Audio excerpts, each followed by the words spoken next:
I drive like Uber. On the road like the runner bee. These coyotes can't catch up with me. Got these heads blowing like TNT. I got drive like Uber. Yeah, all these lions in this pride with me. Hunting on the daily cause the dream ain't free. Gotta get it now, time to wait for me. I got drive like Uber.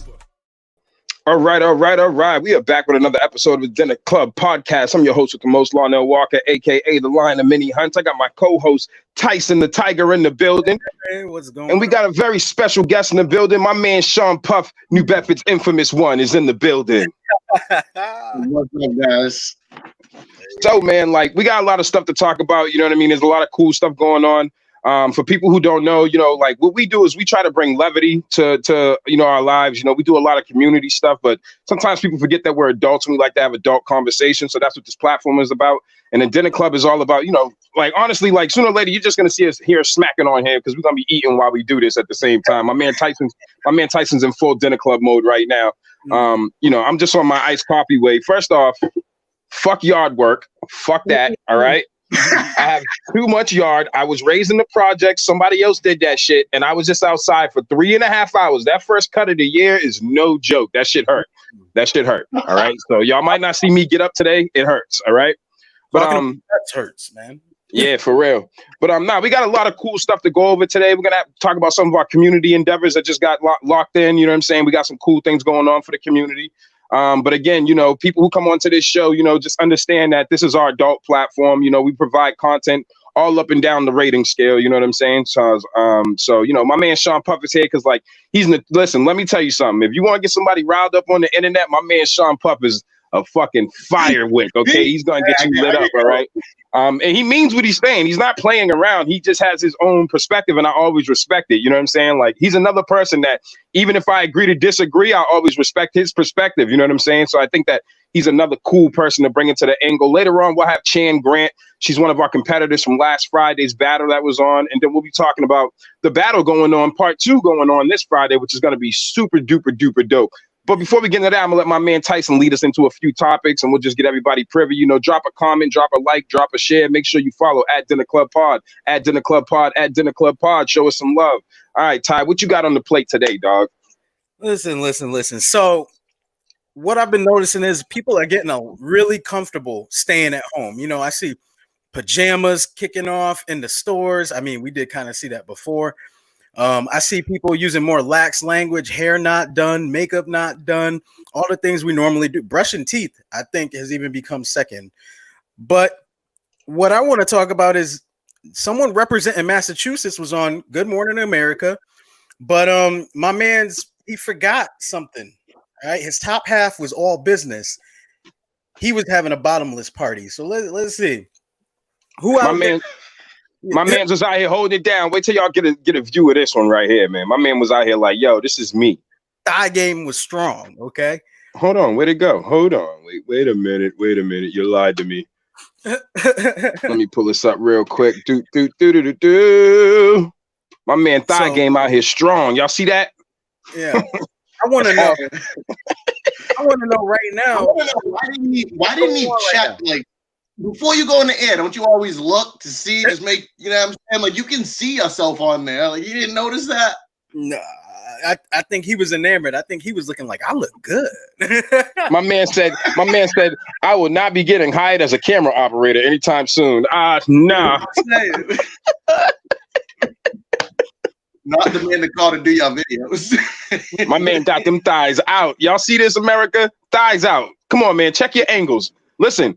I've seen plenty of Zoom videos. I saw one dude get up from his Zoom video and he forgot he had his briefs on, bro. It was crazy out there. You know what I'm saying? And his whole crew, the whole company was laughing at this guy walking around, forgot he had his briefs on and he was even in the car. So be careful out there. Be very, very careful about letting them thighs out. You know what I'm saying? Shout out Renee, man. Yo, first off, before we get too deep into this, I just want to shout out Renee. From day one, you've been holding us down. We're looking for more people like you that keep us solid with us. And we appreciate you so much, man. Again, if you got any topics that you want to talk about or think we should talk about, we'll pull it up too. So drop us a comment. You know what I mean? But yeah, go ahead, Ty. I was going to say, people are getting even more ridiculous out there. One video I saw had a lady on her car with like 6 other people, and she went to the bathroom and sat the phone down on the floor forgetting she was on a video call, sat the phone down, and people in the car were like, "Oh no, oh no, oh no!" And she sat down on the toilet, started dropping her deuce. Oh, and then it hit her. And then it hit her. I knew what we're in. People are ready for it. Because on Zoom, like, you gotta get to gallery mode. And so I guess she only saw herself on the phone. She was like, "Oh, I'm fine." Nope. She could hear them going, "Oh no," and bloop, bloop, and she got up with the quickness, tapped those buttons. I'm like, do you get fired for that from HR? Like, what happens? Is that indecent or like, bro, my man, bro, it's crazy out here right now. Chance, right? You gotta get one chance. Yo, but honestly, yo, I also be feeling like, I mean, obviously dropping a deuce in the middle of your Zoom meeting is, a little far, guys. Like, be careful. Don't drop no deuces in your meetings. But I will say, I would also expect people to understand there's going to be somewhat of a lax environment with people staying at home. You know what I'm saying? Like, you ain't got to be all out in the jammy jams. You know what I'm saying? But I'm just saying, like, it should be a little bit more lax. Because, like, I also think it's also funny when, like, you're at home and people get super done up in their kitchen. This shit's crazy. You know what I'm saying? So I think there should be some balance there. My man right here, shortly after Reeve noted that the final leg. Oh man, my man's out here. Oh, he got them thighs out, man. What you think about this, Puff? You know what though? Listen, I can understand sometimes you gotta go all out. Like I did it the other day, just from being in the house. We've been taking it really serious over here. Like I have not been out. I've been to the store once since April the 4th. I went and picked up my girl and we came back here. That was about it. But other than that, I haven't been going out anywhere. So you have those days that I'm just like, yo, I got to suit up. My roommate's like, where you going? I'm like, nowhere. Why? She's like, you're in a suit. I'm like, I just needed to do this today. I needed to feel like me. Right. You start to feel out of place because you're used to doing that. So you got to dress up and make yourself look good just so you feel good. Because this will get into your mental, just being locked down like this. Be honest. Are you skipping brushing your teeth some days? Be honest. I don't even get that. How can you get brushing it? The whole thing with it is you gotta be clean. How are you not brushing your teeth? You know what I'm saying? Yo, hold on, time out. Hold on. See, this is why I gotta be the one. I gotta be hell yeah. Sometimes I just go in there and hit that mouthwash real quick. That's what they made that shit for. I'd be like 3 swishers in a spit. 3 swishes in a spit. I'm out, guys. Not today, Jesus. Not today. I don't need to brush my teeth 3 times a day when I'm staying at home, but at least once a day you gotta brush your teeth. I'm saying. Yeah. Listen, man, shit. This at home shit got me crazy. You know what I'm saying? Like, well, it's kind of funny because like for people like me and Ty too, like we kind of already had like this is my home office. You know what I'm saying? That's his home office. So nothing really kind of particularly changed for us. So, even though we seem extroverted because we do all these events, we're actually introverts at the end of the day. We're good at what we do when we have to do it. But outside of that, me personally, I'm not really, you don't see me at the local pubs and shit like that for the most part, because it's just not my speed. You know what I'm saying? First off, I came from a different city. So sometimes like this shit is not fast enough for me. You know what I'm saying? Like this shit is like, it's very, even though it's a city, it's where everybody knows your name. You know what I mean? So I'm not trying to get nobody no stories out this motherfucker. You ain't catching me slipping on the pint at fucking the garden. Not me, bro. Hey, look, I got my glass here. That's what I'm saying. I don't need to go out. Anyway, I don't get in trouble. I'm all good. I've been there, done that. You know what I mean? Yeah, for facts. So what else we got up here, Ty? Man, so I'm going to give something out there for the conspiracy heads, right? So our fan favorite out here, Dr. Fauci, come to find out, I guess he had backed the controversial Wuhan lab with millions of dollars for research, specifically in coronaviruses. Interesting. So now... Ready? Go ahead, finish first. Go ahead. Oh, I was going to say, so now people out there that were saying, they're trying to push vaccines. They're trying to push microchipping. That this was all a plan from the beginning. Some of those loose strings and far off concepts are starting to look a little funny with stuff that's coming out. This is interesting. Let's see, Puff. I mean, I feel you with that. But here's my other side of that, right? Mm-hmm. And a lot of people that are getting on this, they've been studying coronavirus. They've been working on this forever. COVID-19 isn't like the only coronavirus. SARS was a coronavirus. MERS was a coronavirus. Coronaviruses has been around for years. So of course there's going to be some type of research into coronavirus because it's been something that's been affecting us for over a decade already. So these people that are saying, and me, I'm the first one to not trust the government. I'll tell you, you look on my Facebook, I'm the one to call out a bunch of stuff. But I look deep into things. So when I see stuff like this, I'm like, is that really that crazy if they're a lab that works on that stuff? Because it's something that's been around for over a decade. You know what I mean? Like how many people died under Obama when we had what was it, SARS that we had under him? So it's expected that people are working on this, that there's been acts put out for it. It's just the majority of America isn't educated enough, unfortunately. And I'm not trying to knock anybody, but the majority of America is uneducated enough to understand that COVID-19 isn't the coronavirus. It's just a type of coronavirus. You feel me? And that goes back to, I mean, there was AIDS research, right? That doesn't mean that they plan for it to become this big thing and spread throughout. There were research on, herpes, H1N1, all this stuff before it became a big thing. So, I'm in that same boat. What got me about this article though, and I did this on purpose, they said bat coronaviruses.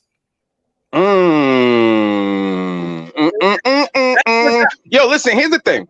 All right, so this is why I play devil's advocate. I'm gonna have to kind of side with Puff on this one because you know why? At the end of the day, everything's a business, bro. You know what I'm saying? So at the end of the day, like putting some money into the Wuhan lab could have been a smart investment for him if it worked out. The only reason we give a shit is because it didn't. It might not have anyway, rather. Because I'm still one of those people that think that it could have stemmed from that lab. I mean, it's just, if you use Occam's razor, then that's what you deduce. Seriously. You know what I mean? Like it's more feasible from what they're saying about that lab than the bat coronavirus coming out of that wet market. Because here's the thing about MERS and the other SARS. They came out of areas that were known for that, and this area was not known for that. And there's some reports that they weren't even serving bats at that market. You know what I'm saying? There are some reports about that. So, it gets a little crazy. Shout out my man, Brandon Burke. I see you, brother, holding us down. Shout us out. We always shout out the regulars. Again, anybody who's get a cut. You saw this man cutting hair. Hair? Bro, this boy's a beast. You know what I'm saying? This boy's a beast. Listen, if y'all don't know about my man, Brandon Burke, y'all better go check him out on Facebook. Again, if you're tuned in right now, by all means, if you disagree, drop a comment. We'll flash it up here and argue with you a little bit. You know what I'm saying? We agree to disagree and have fun with this shit. It's all about, learning how to have proper discourse again. But back to the topic at hand. Yeah, man. I originally thought that this was something that was put out there. Like, I thought North Korea did this. Because if you really look at it, go back to November, right? Kim Jong-un said he was going to give the world the greatest Christmas present ever. Then he kicked everybody out of North Korea, stopped letting anybody in, and then this virus hit the world. So that was my first thoughts. Now I don't really know. There's so many things that it could be. Yeah, I think it's more than likely that it came from that. I don't know that it was done on purpose, but I really do think that that's where it came from. It's just, did they plant it to come out? Was it just a mistake? Because labs make mistakes all the time. Or was this legit something that was planned to be a biological weapon that now they're just trying to cover it up because they don't want to, if they came out today and said, oh yeah, North Korea did this, everybody would be in. Here's the thing. Here's the thing. The more time we spend, the more time we're starting to understand. And if you're not a person, like, I can understand people, the average person being confused by all this information. Because, we're in an infodemic. We talked about this before in another episode where, there's so many different sources that feed into your biases that you don't really know you can't really vet the information unless you're willing to look at sources that don't confirm your biases. That's where you kind of get into the land of discovery sometimes. So as I was doing this, there are some very interesting things that's happened with that lab. For one, some documents that have been pulled from their research website, that have viruses that are very extremely comparative to this virus. Employees that have been silenced and can't talk. You know what I'm saying? Even employees that have been evaporated. These motherfuckers evaporated. You know what I'm saying? And then, this whole idea of like people are now starting to come to terms with the fact that China's a communist country. There's no way that you can just believe their numbers. And now we're starting to realize that their numbers were flat out lies, about how many people are actually infected, how many deaths they have. So once you start putting all of this together, no matter what we look at, the fact that you have a cover up feeds into these notions that something's off. You know, if it was natural, then just let it be natural and we can all deal with the numbers for what they are. But the fact that you're trying to hide the numbers, you're hiding scientists, you're removing research documents from your Wuhan website. You know, there's a great piece out there. I'll share to people later on in the links that actually covers a lot of this. And then like maybe a week later, I feel like me and Ty have been kind of like a week ahead to 2 weeks ahead on a lot of shit. Like when people were debating masks, we was like, yeah, fuck you, I'm going to get a mask. You know, when people were debating, you know, taking the proper procedures when they're going in the stores, we was like, yeah, fuck you, we're going to do that. Just because listen, the thing that protects me, you know, what people have to understand too is ignorance or stupidity, and just understanding that you don't understand something well enough can protect you. You know what I'm saying? Like, you know, respecting the unknowns can protect you. You know what I mean? So like, what do I have to lose by wearing a mask before everybody, by having people gawk at me in the store? But I'm also a nigga that's not worried about having COVID right now because I've been taking those precautions and got myself militarized in a way to understand that I don't know what's going on, but here's what I do know from what we've been told, that there's a virus out here. This is how it gets you, and I ain't trying to get it. Period. I'm not trying to get the regular cold, let alone the virus. Exactly. When does sick become like, oh, it's okay to get sick? Nobody's ever been trying to get sick. So if you've seen my Facebook, you know, I don't care, I'll say it. I support Donald Trump. So you know how many people get on me when I'm saying, oh, be careful out there. Oh, well, Trump, you don't want to listen to Trump? I'm like, listen, just because I support the president doesn't mean I'm stupid. That dude's not a doctor. He's not a scientist. So I don't care what he says. If you're dumb enough to listen to Donald Trump and go inject yourself with Lysol or just go out because he said it's okay, then you're just stupid. Because come on, use your common sense. He's president of the United States. He's not a doctor. He's not a scientist. He's not the genius that he says he is. He's just got a huge ego. So use your own brain. Be smart. Do your own research and don't just believe everything that you hear and read. That's the problem. Right. Well, here's what's scary to. Oh, go ahead. Heard. Some people said that was his way of joking to thin the herd. Well, here's the thing, right? It could be too. You know, we could play the coulda game all day because you know what it really comes down to is our individual ability to take responsibility for the things that we can control.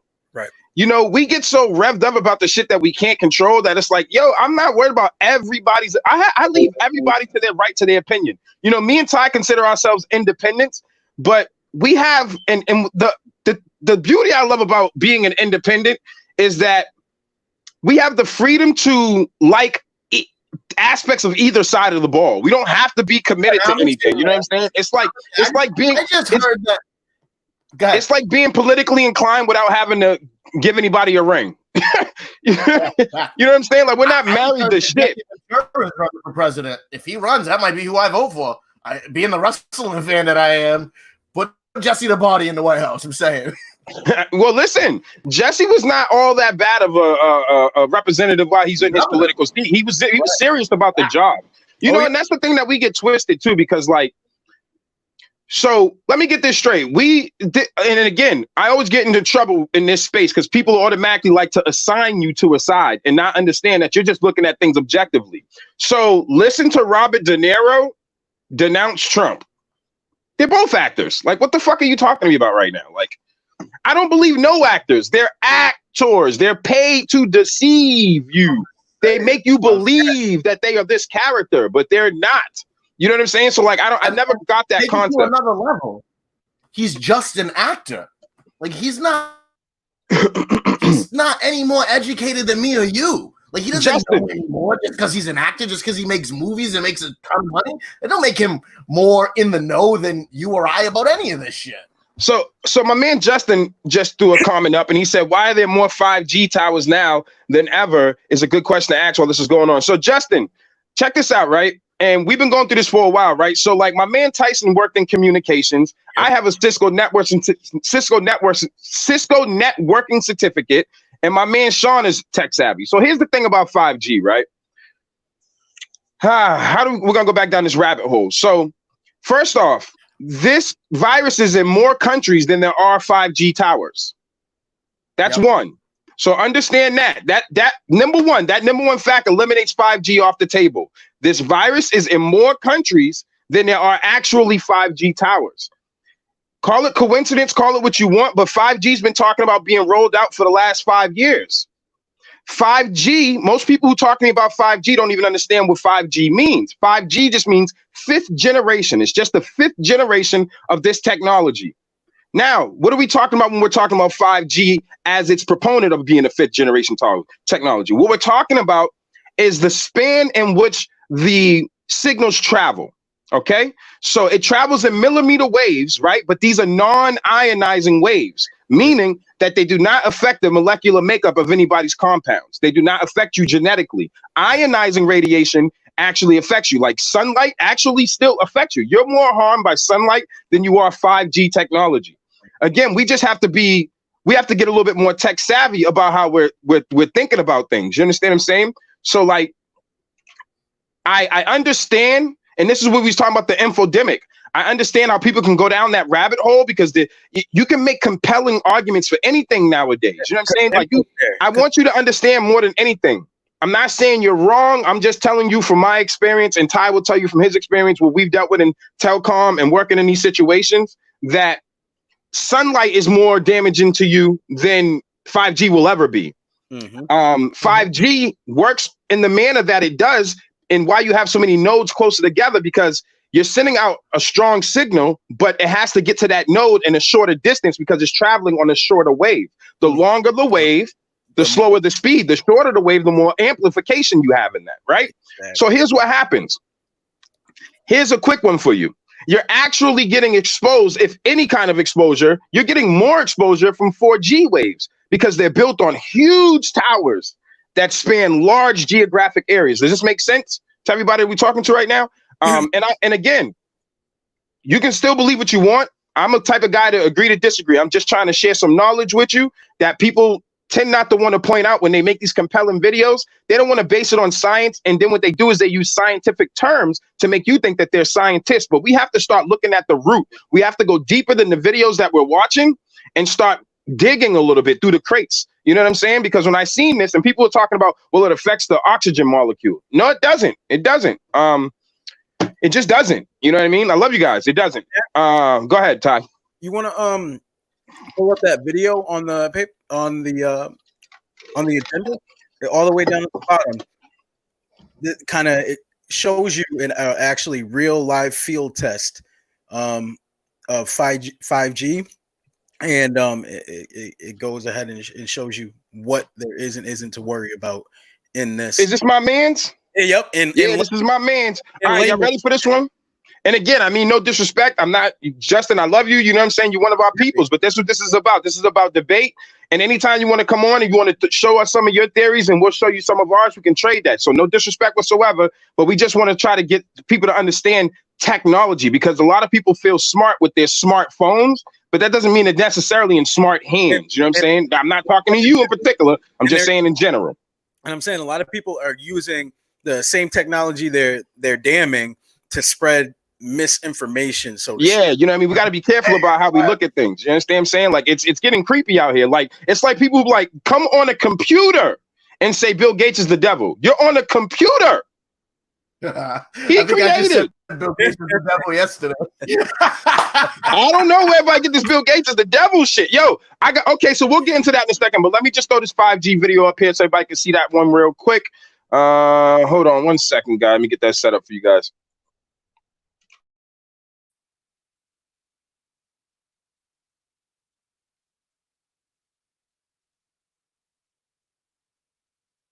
We're on part 2 now.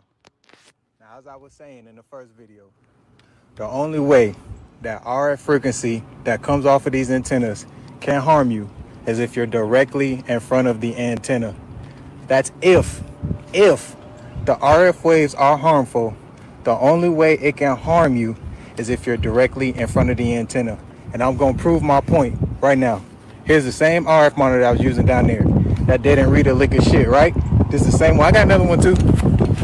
I got them both up here just in case. I ain't do no magic, ain't no hocus pocus. I didn't swap these out. I ain't do none of that. These are the same 2 RF monitors I had from the beginning. We're gonna cut these bitches on.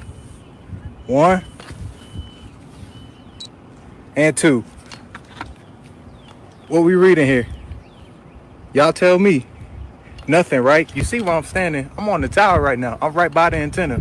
You see where I'm at? This brand new technology right here. You see my RF, right? What's it reading? Nothing. Because the RF frequencies don't fuck with you unless you're directly in front of the antenna.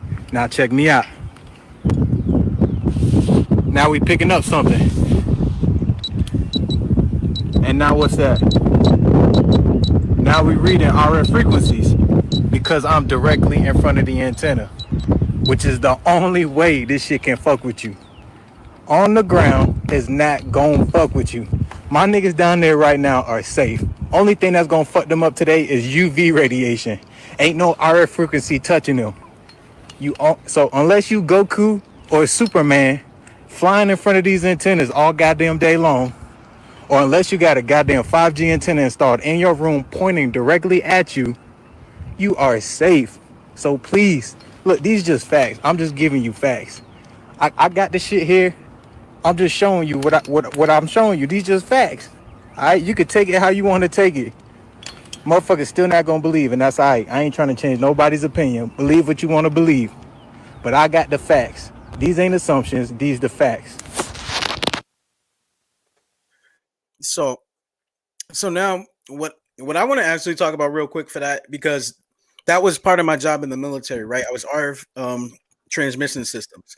So the only joke that we had about RF frequencies, about standing in front of it, even when it came to harm, was don't stand in front of it for too long because you're going to end up only being able to have girls. Because there was a joke about it just killing the quote unquote, the Y sperm. So that's the only thing that we ever really worried about. And that was, again, standing directly in front of it. And it was about a 6 foot, 5 foot, 6 foot area that you had to be outside of in order for it not to have potentially negative effects on you too. So yo, and like understand this, my peoples, we're not doing the clickbait shit, none of that. You know what I'm saying? We're not here to spread information that we don't think that is viable and going to help us further ourselves as a society and the people. We're gonna have fun, we're gonna joke about some things, but we would never ever push anything on you guys that we don't feel is necessarily conducive to the education of the populace.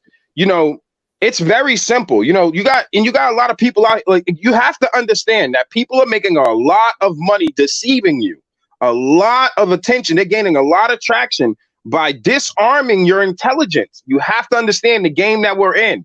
We've gone from trolling to being something that you know is happening, to trolling being something that you don't realize is happening to you. You know what I'm saying? So be very careful. Dig a little deeper. Here's my biggest thing. And this is what I truly believe in my heart.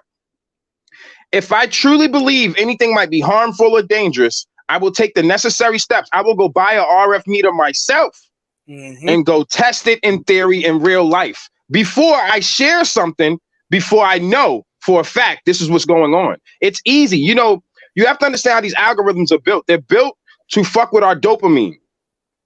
They're built to fuck with our biases. Our news feeds feed us what we show it that we want to see. Exactly. Yeah. And then what I've noticed is that cognitive dissonance. Something that you don't believe.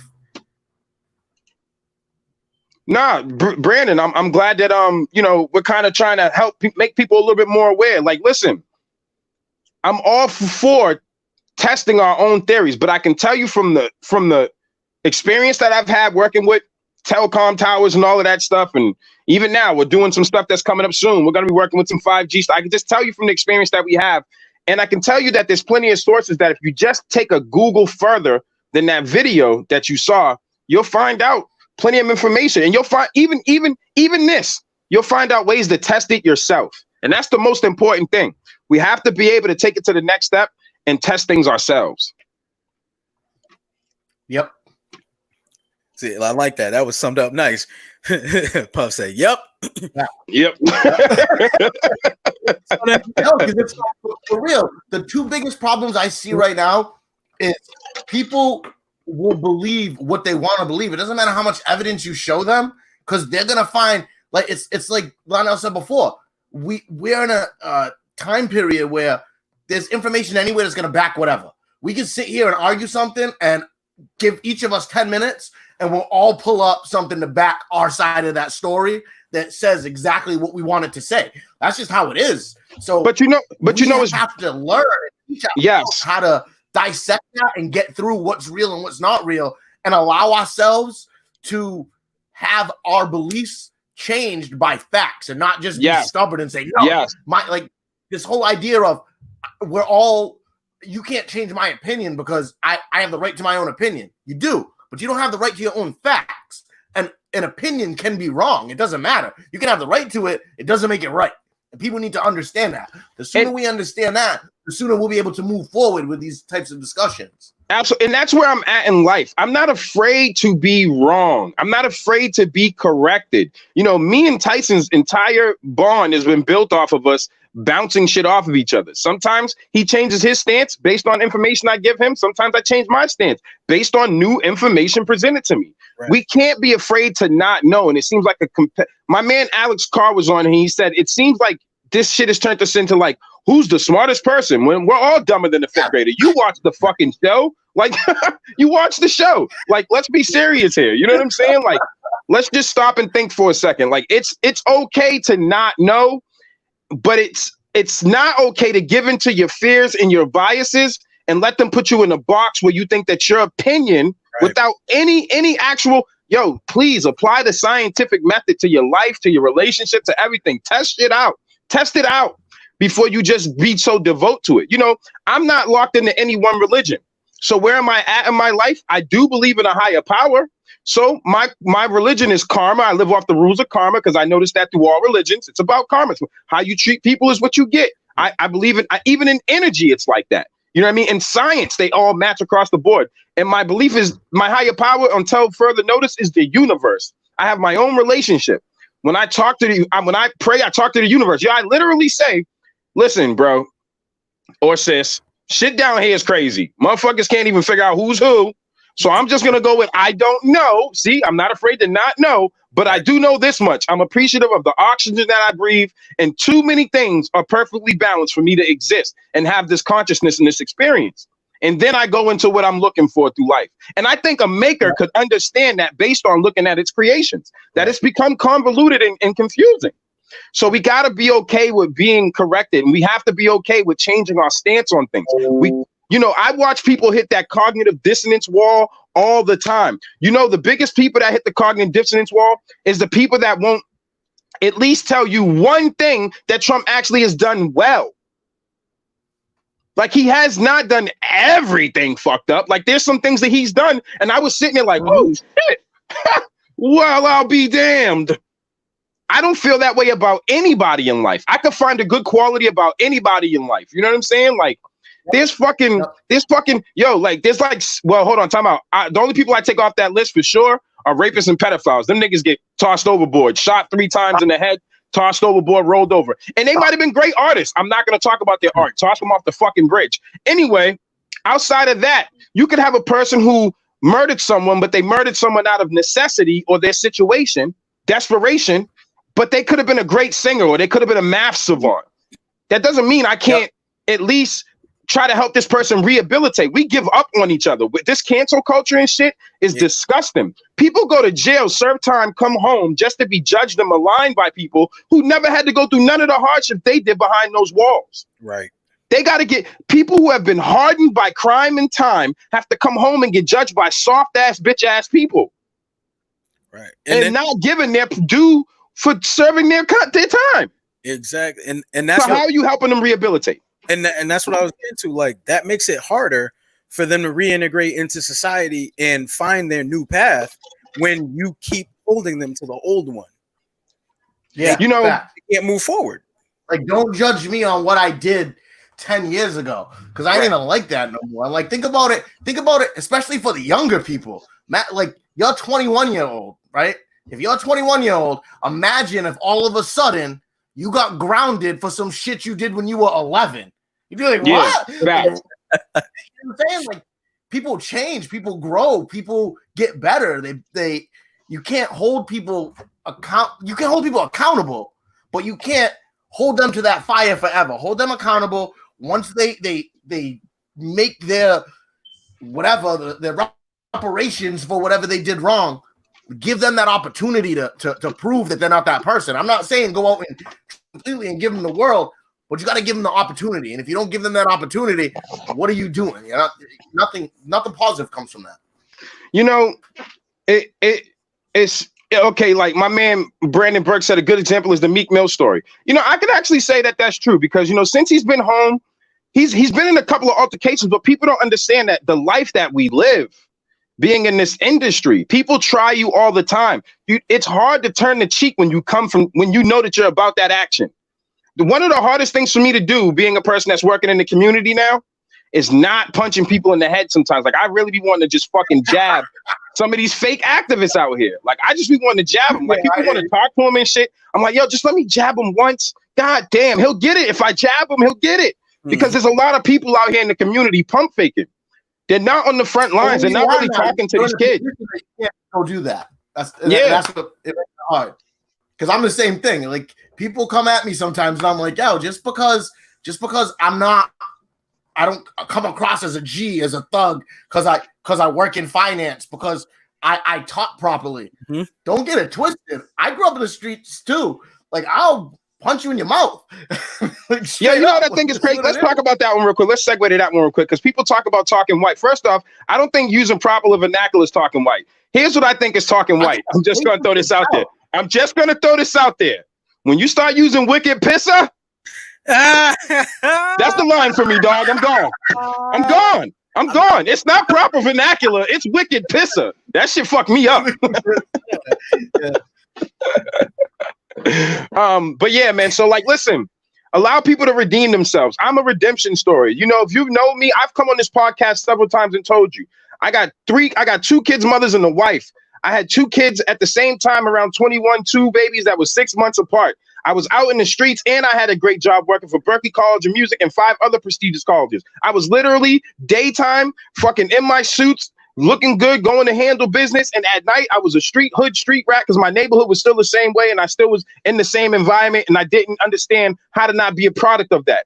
I hit the crossroad. I made mistakes. I caught cases. I beat the cases myself. I represented myself, because my fucking lawyers didn't want to take care of me. So what did I do? I got my knowledge up. I read some books. I represented myself. I beat my case. I understood the law. I've reformed myself. I'm out here. I'm working in the community, and I'm always trying to do my best to make sure I'm pushing it forward, but teaching from my mistakes. You see, one thing that people don't understand about this shit, and I realize about people on the internet, is that you are not self-aware enough about yourselves. That's a problem. You're always looking to correct something externally and nothing internally. And that's a problem. That's the difference between me and a lot of people. I'm not holy in the now. I'm not on the perch. Again, I teach from my mistakes. I'm willing to admit my wrongs. Are you? That's the problem with a lot of people. A lot of people like to point out you know why people point out people's problems from prison? Because they don't want nobody to know they cheating on their wife. They don't want nobody knowing they're a fucking bum. They don't want nobody knowing that they're a fucking coward. They don't want nobody knowing that they thought that they had all the answers to life and they're still failures. Like, wake up. Wake up. A lot of this judgment is just projection. You understand what I'm saying? So what I did is I 8-miled my life. If I tell you my worst, what can you say to me? Yep. Fact. But here's another part of that, though. Another part of that comes to the culture that we have right now. And I'll say it. I think it goes back like 10, 15 years when they started saying you can't fail kids in school. You can't tell a kid he's wrong. Nobody everyone gets the same trophy. Right. We took away personal responsibility. A whole generation wasn't taught how to be responsible for what they do. Because if they do something wrong, it's always somebody else's fault because you can't blame them. If you blame them, you get in trouble for blaming them. And now we're in this time where nobody's responsible for anything. Everything is everybody else's fault. And that's what create this cancel culture that we have now, because no one wants to take the blame. So it's everybody else's fault. So get rid of them. And that's a big problem. Yeah, accountability is a big deal. You know, accountability is a big deal. Being able to say 2 words is a big deal. I'm wrong. Or wait, here's the real one. I'm sorry. Just say I'm fucking sorry. Like this, it's okay. It's a part of our human nature. We're gonna make mistakes. We're flawed. We're all just individuals in this mosh pit of bullshit, and we're all trying to figure it out. Because I can tell you one thing: we've had Einstein, we've had fucking we've had Richard Feynman, we've had great minds all alike. And guess what? As great as those minds were, they still didn't figure out the theory of everything. We're still trying to figure this shit out. None of us have the answers, Sway. None of us. Nope. But maybe we can get there if we start learning how to deal with each other as human beings more. You understand what I'm saying? We have to start learning how to, I don't try to belittle, like, let's say I legitimately think someone is actually stupid. I literally will not make them feel that way. I will just try to. I'm not gonna lie. Well, here, like, because no, and I know that, and I can admit it. That's true. Yeah, see what I'm saying? That's cool. But I'm just talking about my approach. I used to. It got me nowhere, really. It didn't help that person. I started realizing I have to help these people. You understand what I'm saying? Like, if I feel like somebody lacks the knowledge, instead of coming at them and saying, "You're stupid, bro," like, that theory's stupid, bro. Like, no, I'm just like, yo, did you ever see this before? Did you ever see this before? And here's what happens. And I understand what happens, because now I have to soften myself a little bit, because I have to now take that window, because I know what's going to happen. I'm going to enter to the information. I'm going, nah, bro. I understand, bro. But listen, just think about it. I'm thinking about what you said. Just think about this. You know what I'm saying? And then let's reconvene and mix the pot a little bit. I give people the opportunity. We have to learn how to do that, because the internet has trained us to be the other way. You know what I'm saying? It's trained us to be the other way. I'm not perfect at it. I have a low tolerance for bullshit, and I get pissed when people, like, you know what I mean? I'll try to tell you something, and then you come at me out the side of your mouth, and I'm like, you know what? Fuck you then. You're a piece of shit. You're an idiot. I ain't got time for you. And I know that's a fault. And I'm sure you see, I'm not as crazy on Facebook as I was 6 months ago, a year ago. Shit, you and Samia told me one time that I needed to chill on Facebook, because at one point I was ridiculously out of control. You know what I mean? But that was a difference. You see, like, before, I would have just talked my shit and left it alone. I value you as a human being. So I would it's rather, instead, because people will just watch the antics, because this internet shit's like TV to people. They just eat this shit up. They just eat it up. Tell me about your fucking worst shit. I'm gonna eat it up. People post drama for likes. You know what I'm saying? So it's like, you have to understand that, like, the peanut gallery is just enjoying the show. They're not really caring about what the end credits is gonna look like. They're not really caring about, if a motherfucker, the same people will watch the peanut gallery, never say what we say to you or other people, and then this person fucking hangs themselves or some shit, and they'll be like, "Oh, I didn't see it coming. I never knew." Yep. Or they'd be like, "Yeah, man, but never intervene." That's coward shit to me. That's coward shit to me. You know what I'm saying? I've been on that edge before. The other side of that too is like I just said, like, you told me, you guys came to me and was like, "Yo, Puff, I love you, but you gotta chill with that. You kind of gotta, like, you're a little too much." And here's the thing that happens with a lot of people: you tell them that, and they're like, "Oh, fuck you. I don't want nothing to do with you. Fuck that dude." Me, I wasn't like that. You know what I mean? I was like, "Word, I appreciate you telling me that." And that's a fact. An effort to not be like that. That's a fact. I mean? That's a fact. That's the other side of what people need to learn to do.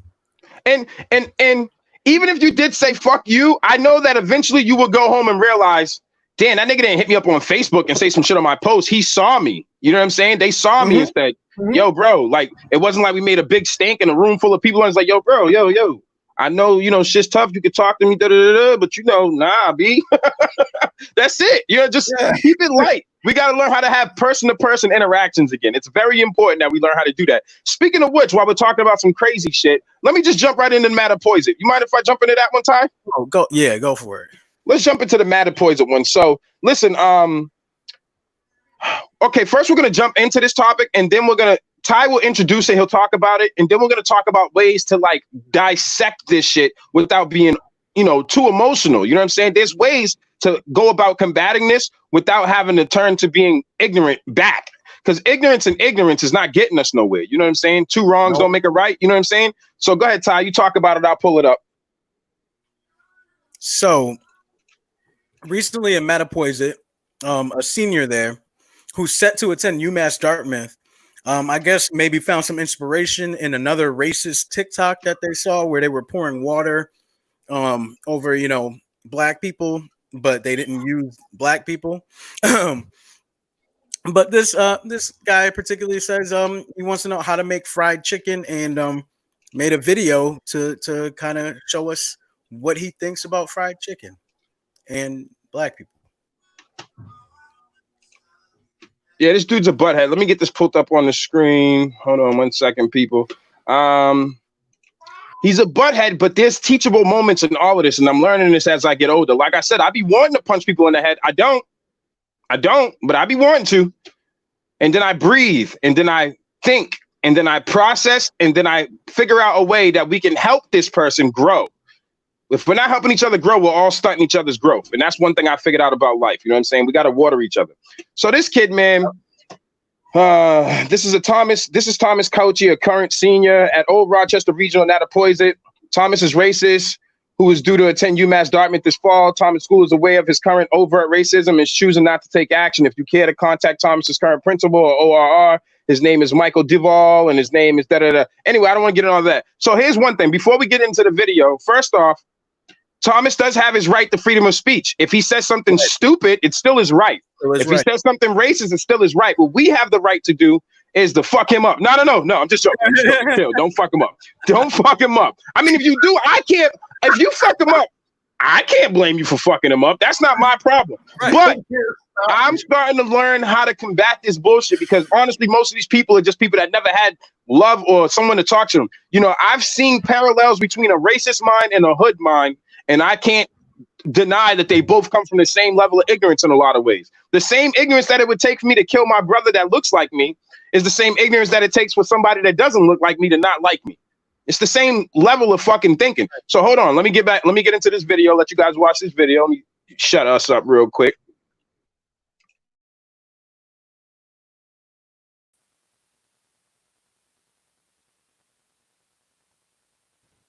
These ladies are hot. They're so very hot. So much things to like so niggas in their touch. These ladies are hot. They're so very hot. So much things to like so niggas in their touch. These ladies are hot.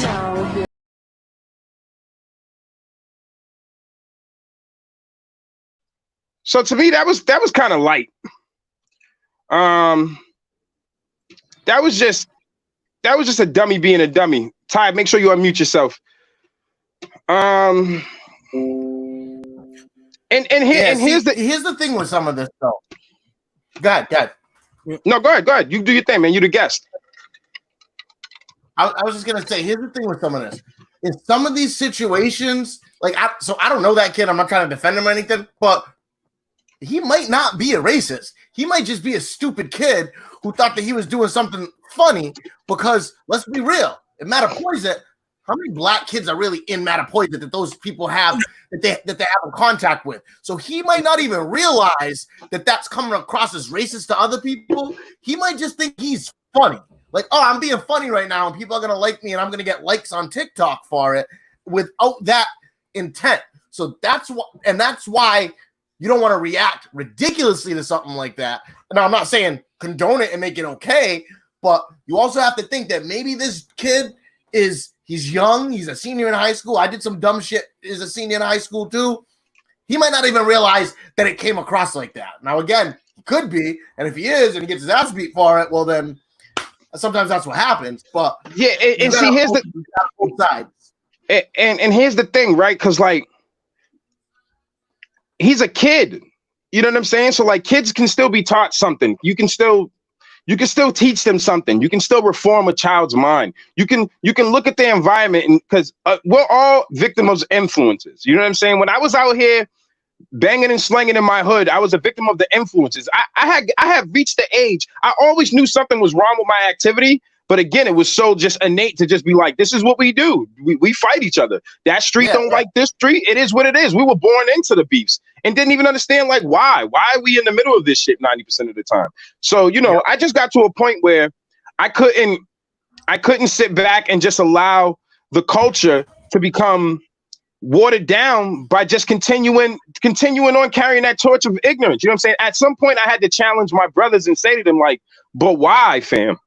But why? Why are we fighting over streets that we don't own? And it's the same shit with this kid.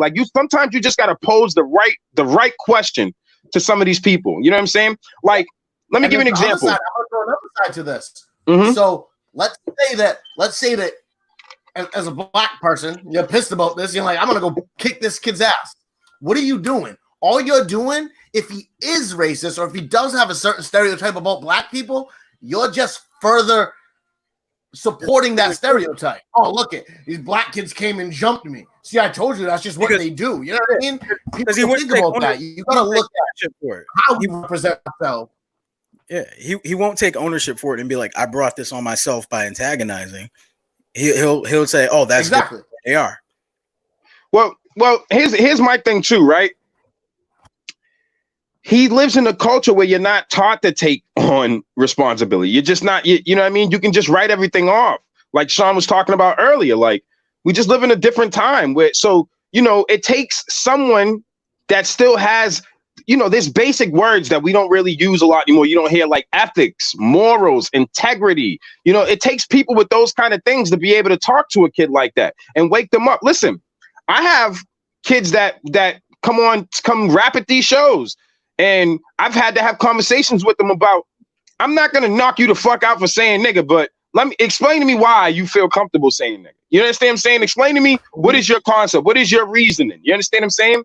Is it racist or are they in the same pocket? I've actually changed my stance on some white people saying nigga. I know some, and I had to think about it too, because even growing up in the projects, I knew some white boys in my hood that lived a complete nigga lifestyle. Like nigga, the cops would listen. Let me tell you something about the cops. And this is what my white kids have to understand. Understand this. Cops don't give a fuck. If you want to live a nigga lifestyle, they will treat you as such. And that's just the truth of the matter. You got white kids that get treated just the same if they're going to play that game. So, you know, because of our music, because of the game of influence, once again, the game has changed a little bit. When I first moved out here, my first recording session, I had a kid who came into my studio and he was tatted, you know, had face tats, all that shit. You know what I'm saying? Like he was like zanned out and shit. I couldn't tell what he was, but I didn't think he was black. And I was like, all right, cool. I don't even know what kind of music this thing about to do. I heard the beat. I was like, okay, he's about to rap. Cool. So I hit the play button and this motherfucker was like, ad lib, nigga. I was like, whoa,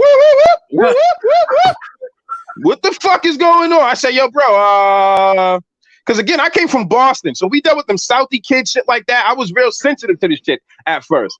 Yeah. Then I started paying attention to some of these little fuckers' lifestyles out here, and guess what? They live like some niggas, man. They do. Yeah, like, but I still remind them. But I still remind them, yo, niggas shouldn't want to be niggas, bro. Like, chill. Like, I'm just telling y'all, like, there's no upside to that shit, man. Like, first off, I always try to get people, you know, especially my brothers, to understand the concept that you get from gangster isn't even yours. So some of the shit that we claim is black culture didn't come from black roots, like being a fucking gangster. That's some mob shit. That's not our shit.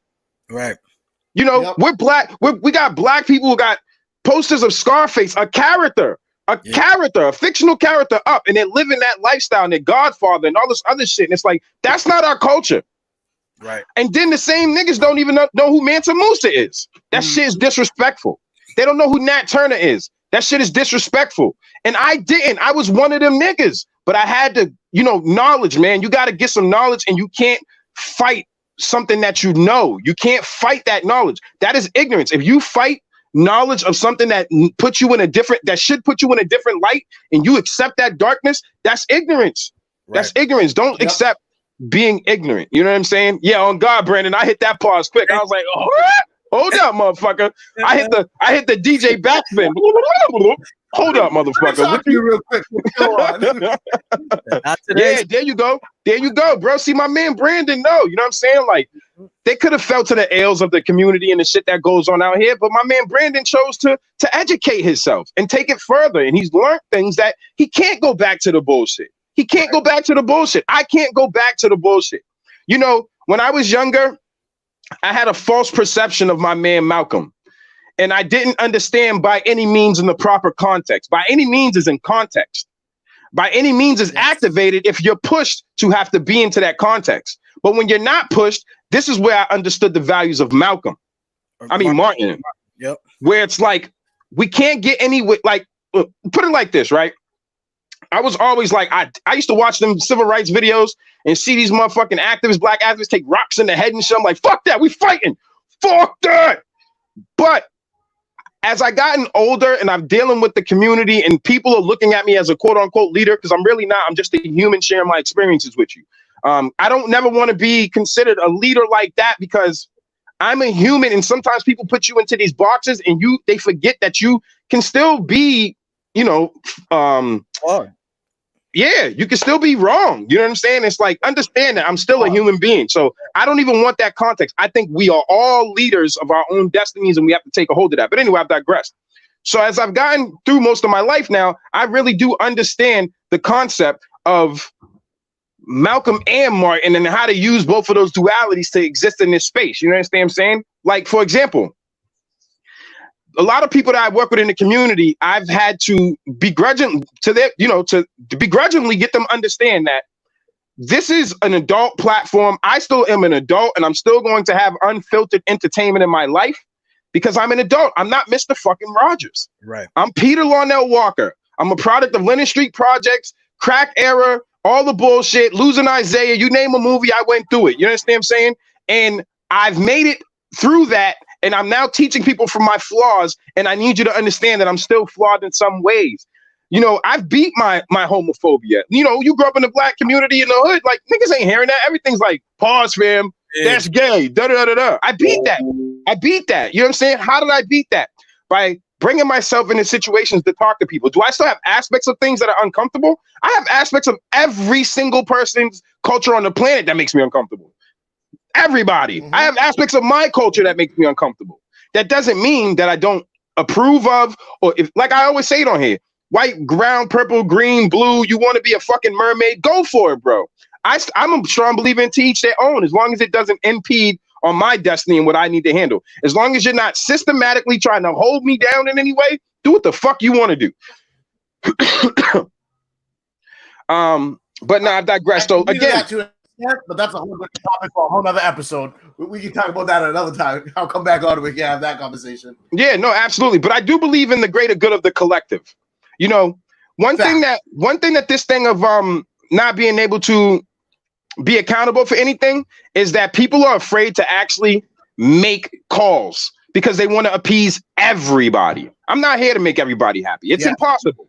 It's impossible. Yeah, this is what's causing a lot of mental health issues. Go ahead. It's true.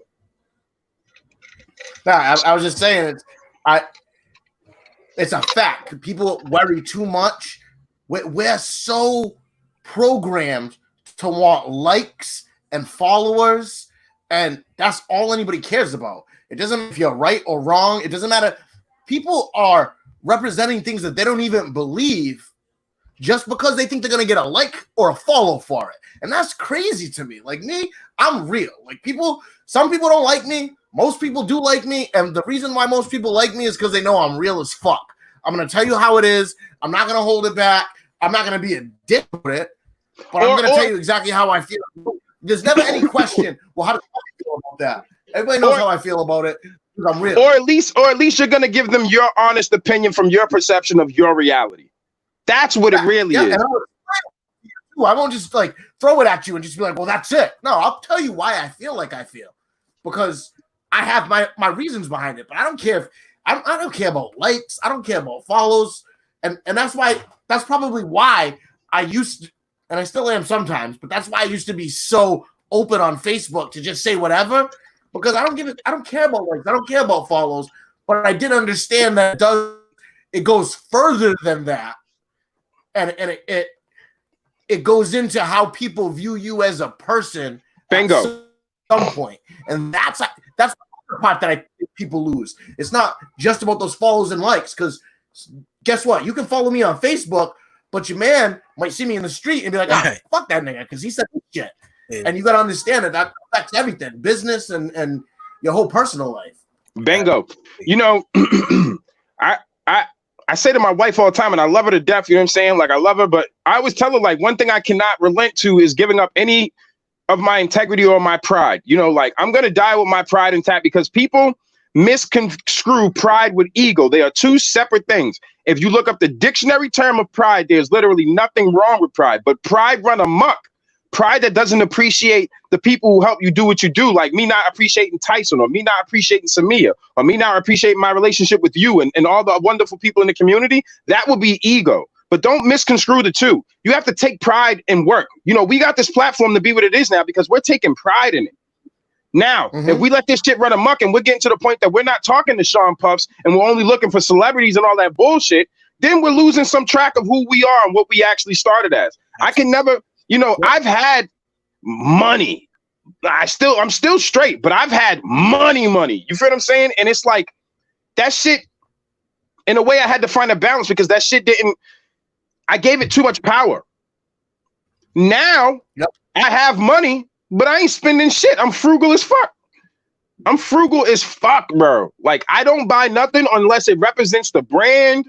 I'm not into name brands. Like, I could give a fuck less. If I get something nice, it's because Mia Sharp's, I hit thrift stores. Like, I don't give a shit. You know what I'm saying? Like, if it ain't on sale, I'm not buying it, period. I'm not spending $100 on no jeans. I'm not spending $300 on no kicks. I got a nice car now, but I got a nice car because I got put in this position with my Lexus. I got my Lexus. Car's different. Car's different. That shit got totaled, and then I got a really good deal on my car. So people will see me, oh, you drive a Beamer now. Yeah, no, car's different. I understand. Right. Car, and I got this car for $2,000. I got a good deal. I'm not stupid. If I'm a stunt with if I'm a stunt with anything, it has to be an asset. Right. It has to be a true asset. You feel what I'm saying? Yep. Like, if I'm a stunt with anything, it's got to be my home. It's got to be, a good car. You know what I'm saying? Now, here's the thing. I talked about this before, where artists have been pushed and these youngins have been pushed into a concept that they can rent a Bugatti and then try to act like it's theirs when it's just good enough that you rented it. I rented this shit for the week. I've rented this Bugatti for the week. It's cool, bro. It's cool. Like, it's cool. I've rented this Bugatti for my music video to give you the appeal that you want to see. Right. Yeah. But I want to say back in the day, it's going to make you seem old. But I'm saying when we were like 25, 26 years old, we wouldn't front like that. It'd be like, yeah, I rented this shit, right? That's just dope. No, it's a different level. It's that social media, that flex society that we live in. Where it's all about likes and follows. That's all it is. So, well, as we say, we talk about these social pressures. As we say, and we bring up these social pressures, this also brings us into another thing, because what we're really talking about here with everybody is having a certain level. You have to gain a certain level of mental dexterity, and you have to gain a certain level of, I don't give a fuckness about what everybody's opinion is going to be at the end of the day. You have to have some true individualism is not found in our likes and shares. True individualism is found in just taking some time to talk to yourself, to listen to your thoughts, to balance what you're thinking, to understand the steps that you need to take to move forward. People can give you advice till your face turns blue, but it's until you start actually discerning what is the advice you need to build your mosaic and make your masterpiece. So, let's talk about this next one, because I know, Ty, you want to talk about this one. So, sure. The pressures of coronavirus is getting serious. And when Trump went on TV and was talking about people would be committing suicide, people laughed at this shit. And I really didn't understand it. Again, we're independent people, so we can see the good and the bad and the up and the downside to all of this shit. And when he said that, I thought that was actually a realistic statement, where people are having pressures of working in stressed environments, losing their money, their mortgages are piling up, their businesses are on the line, that fucking $1,200 didn't really do shit, that the PPP loans is just another thing to attach to you to put you in more debt. At the end of the day, it can be good if you know how to manage your finances, but let's be serious, the average person doesn't. So, Ty, you can bring us into the topic. Yeah, exactly. So my man Tyson, you can bring us into the Manhattan doctor situation. Yeah. So, I mean, what essentially ended up happening is a Manhattan ER doctor, Lorna Breen, she committed suicide because of the pressures of being inundated by coronavirus or COVID-19 patients during this time. So, and that's an aspect, I'll be honest, that I didn't even think about the doctors, how they would feel with all of the pressure to treat all of these people for the same thing simultaneously. I didn't think about that. I thought about the money. I thought about you know, the effects of being isolated and things like that. But imagine this is someone who you would believe is going to work. They're getting paid. This is what most people are complaining about. They want to get back to work. They want to open up the country. Da, da, da, da. Well, in her world, the country was open. The problem is the country was just flooded. And so she committed suicide because she couldn't take that pressure anymore, and that, I guess, level of constant activity and constant movement in such a high risk environment. So first off, let's just start with, you know, condolences to her and her loved ones and all of her people that cared about her, her co-workers, everybody that ever cared about her, right? Right. But I want to start with, this is why we're talking about having mental dexterity. And I'm going to say this, and I mean no disrespect to that young woman whatsoever, but we can't sign up to be cops and not know that we signed up for inherent risk. We can't sign up to work in medical fields and not understand pandemics can happen. Right. We have to know that these are more than jobs and salaries and positions. We have to know that some of these jobs and salaries and positions come with an inherent risk and a higher level of stress. I'm not saying that it won't affect people differently, but I'm saying that if you're practicing that mental dexterity all the time, maybe we'll still have her here. I don't know what was going on in her life as well. Sometimes these stories are sensationalized. Go ahead. They are. But let me tell you this. So one of my good friends, who's my Masonic brother and my college fraternity brother, you probably know my boy JP. Mm-hmm. He actually knows her family. He's from New York. He Wow. knows her family personally. So he knows who she is. This woman wasn't a woman who you would be like, oh, she's a weak person. She has mental problems. Like she was a strong-minded, strong-willed person. Oh, wow. So, and this we actually had a conversation about this last night because he was talking about her and saying how messed up it is and how it makes him wonder how truthful all the information coming out is, because from what he's heard from her family is it's way worse than they're making it out to be in what's actually going on there. Well, you're actually bringing me into what I was about to say. You're actually bringing me into a point I was about to make, which is appearing to be strong doesn't mean we are strong. True. You know, strength is also in our ability to be vulnerable. I've learned this through marriage. I've learned this through having a daughter now. I've learned this through accepting my flaws. One of my greatest strengths is allowing myself to be vulnerable. And sometimes we can when I was walking around with the coldest face and the coldest heart in the world, I really wasn't my strongest. I really was my weakest. Right. Because I couldn't allow myself to be seen in a certain light. I couldn't allow myself to feel the pain. I just thrived on being numb. And then when that wall gets broken down outside of your control, shit happens. You know, I'm gonna give people a good one, right? So one day I was going through it, man. You know, I was out here in the streets. I had lost my job because I was playing the game between being in the streets and being an executive. I caught the case. I lost my job. Shit was just piling up on me. You know, I couldn't stop. I wasn't willing to face that it was me that was the problem. I was in that phase of like, it's everybody else and I'm just perfect. I'm good. And I remember standing at the bus stop one day, true story. And I was ready to catch this bus in Boston. And I said, am I going to catch this bus or is this bus going to catch me? And that was the moment. That was the first time in my life I said, I have to get out of this black stigma of not being able to go talk to somebody. Right. And I decided that it was in my best. I never had a suicidal thought in my life. I've been shot at, stabbed, all kind of shit. I never had a suicidal thought in my life. And the moment that I did, I had two options there. To understand that I was about to go down a very dark path of people that I've seen go down this path in my life. And I never wanted that for myself. I always tried to thrive on being different and inadvertently was making myself exactly the same. And I had to realize that it took for me to go actually talk to someone. Now, this doesn't mean, let me tell you this about going to talk to someone too. What's very important about talking to someone, especially in the mental health field, and I like to use this for all my mental health specialists out there.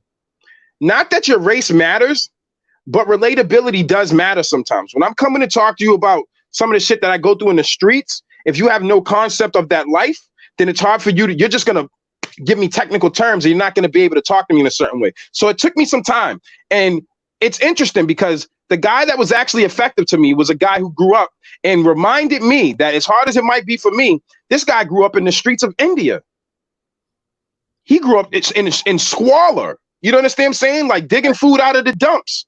Like Slumdog Millionaire type. Slumdog Millionaire, straight up.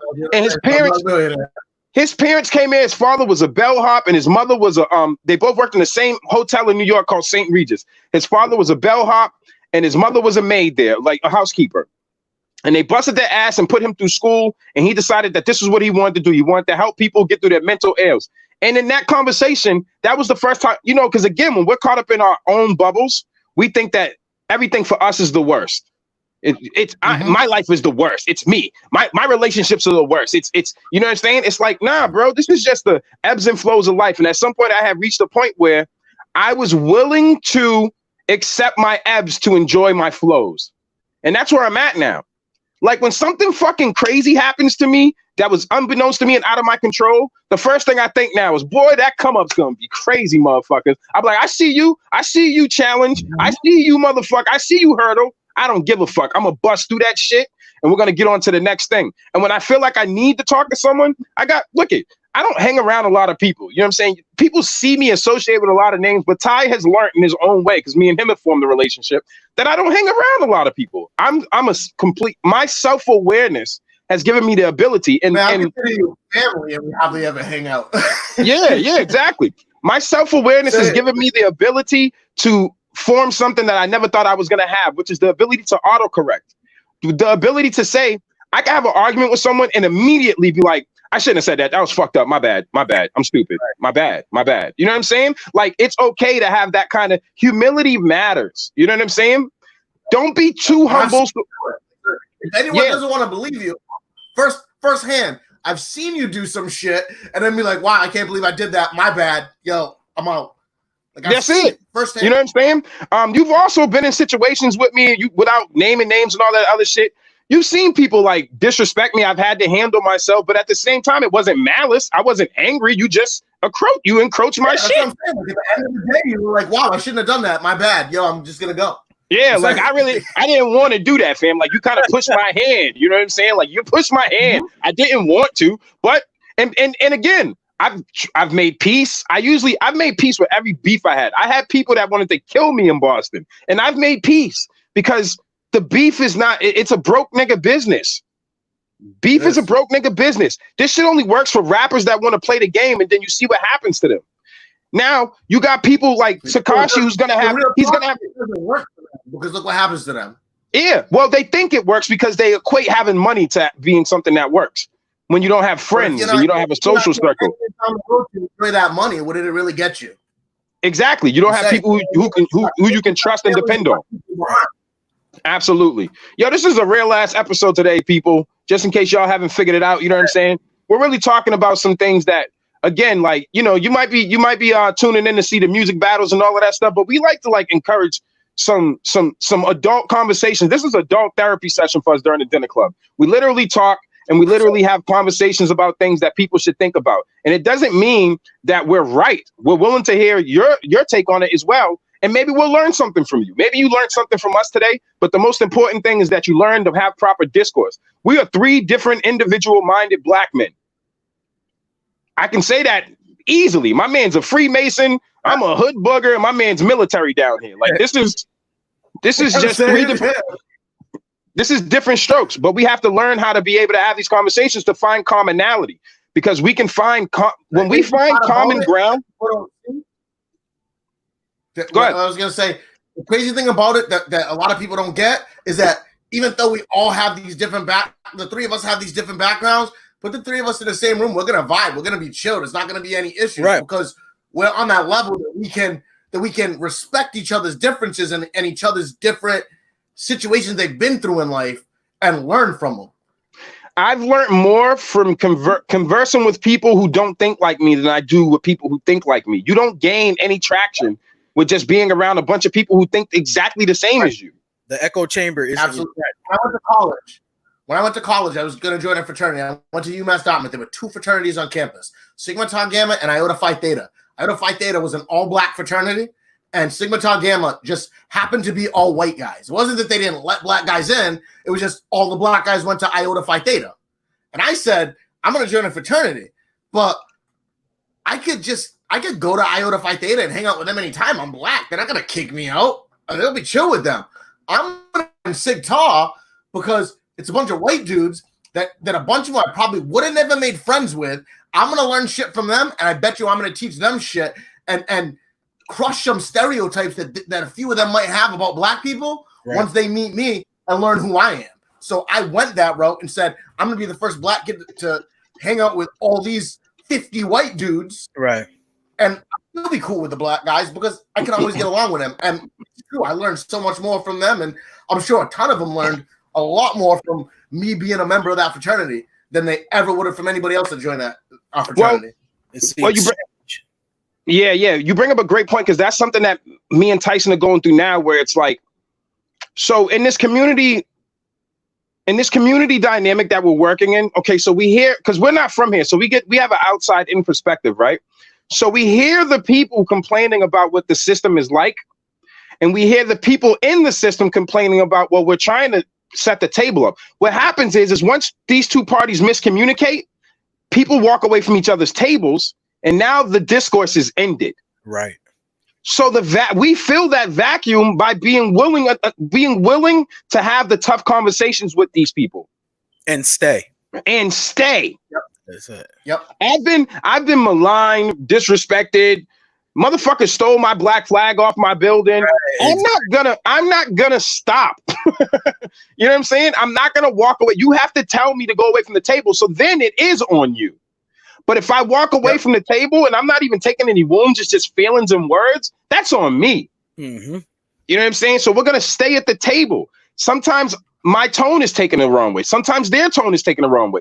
What this is us learning each other's culture actually in real time, not reading about it, not studying it, but actually learning how to work around each other's dynamics, actually, having real empathy, putting myself in their shoes as some of our white counterparts that are actually, they're trying to do the right thing, but they just don't know how to based on how to conduct themselves with us. They only see their procedure for doing things through their lens. And I understand that. And we only see it through our lens, but we have to find a mutual vision. And that's when we move forward. Some of it's our own fault. Some of it's our own fault because of the things that are put out there that represent us. If you come from an area where there's no black people and the only thing you see is the shit you see on MTV, your only interaction with any black people is Housewives of Atlanta. Right. You got a certain way, you have a certain idea of who we are and what we represent and how we carry ourselves. Right. And when you sit in the room with the three of us, you're going to have a certain thought about us until we start talking. And you're like, oh, wait a minute, these. Right. I don't know how many times I've been told, well, you're not like black people, other black people. No, I'm not. It's not that I'm not like other black people. I'm just not like the black people that you've seen on TV or you might have come in contact with. Exactly. That's all it is. That's all it is. Like, we have to get out of these boxes of types. You know what I'm saying? Like, we got to get out of that shit. Like, it's weird. You know what I'm saying? Like, listen, I've learned to appreciate the diversity of everything that we're dealing with. I don't necessarily have to understand where you're coming from, but I will say this much. I respect your right to live your life the way you see fit. Again, as long as it doesn't impede on me having the ability to live my life the way I see fit. Exactly. Respect gets respect. That's it. That's it. You know what I'm saying? You could tell me, like, let me give you an example. One time I was having a conversation about my family dynamic and how I raise my children. No hate, just let me just get right straight into it. I said, well, I'm a hetero male and I have a wife. So if anything, I would love to see my daughter walk down the aisle with a man, you know what I'm saying? So I show her what a hetero lifestyle looks like, but that doesn't mean that if my daughter decides to be something else, I'm going to denounce her, get rid of her, nothing. Same thing with my sons. Right. Like, I'm not that kind of guy. I have an ideal of what I might, I'm their parent. Right. So, you know what I'm saying? So I have an ideal of what I might want for them, but that doesn't mean I'm going to dictate that. I'm not. Right. Exactly. You know what I'm saying? But then some people just get uncomfortable with that position, period. And like, that's wrong. No. Chill out. With your and these are people with no kids. I'd be like, yo, whoa, bro. I got 5, nigga. Like, there's a fit in my wife's belly. 5, nigga. Like, you want to give me a high five for real, nigga, okay? Right. Don't tell me about kids, all right? I fucked it up and got it right. You know what I'm saying? So don't tell me about kids, all right? Especially having a bunch of black babies in the world that has so many different influences now. So I appreciate people's opinions, but like you said earlier, your opinions don't change the facts of the lifestyle that I live. Does that mean I'm going to like not let them watch a cartoon with a gay character? Fucks no. I'm leaving it alone. It's not my problem. But when they see influences from me, I'm this kind of male. This is who I am.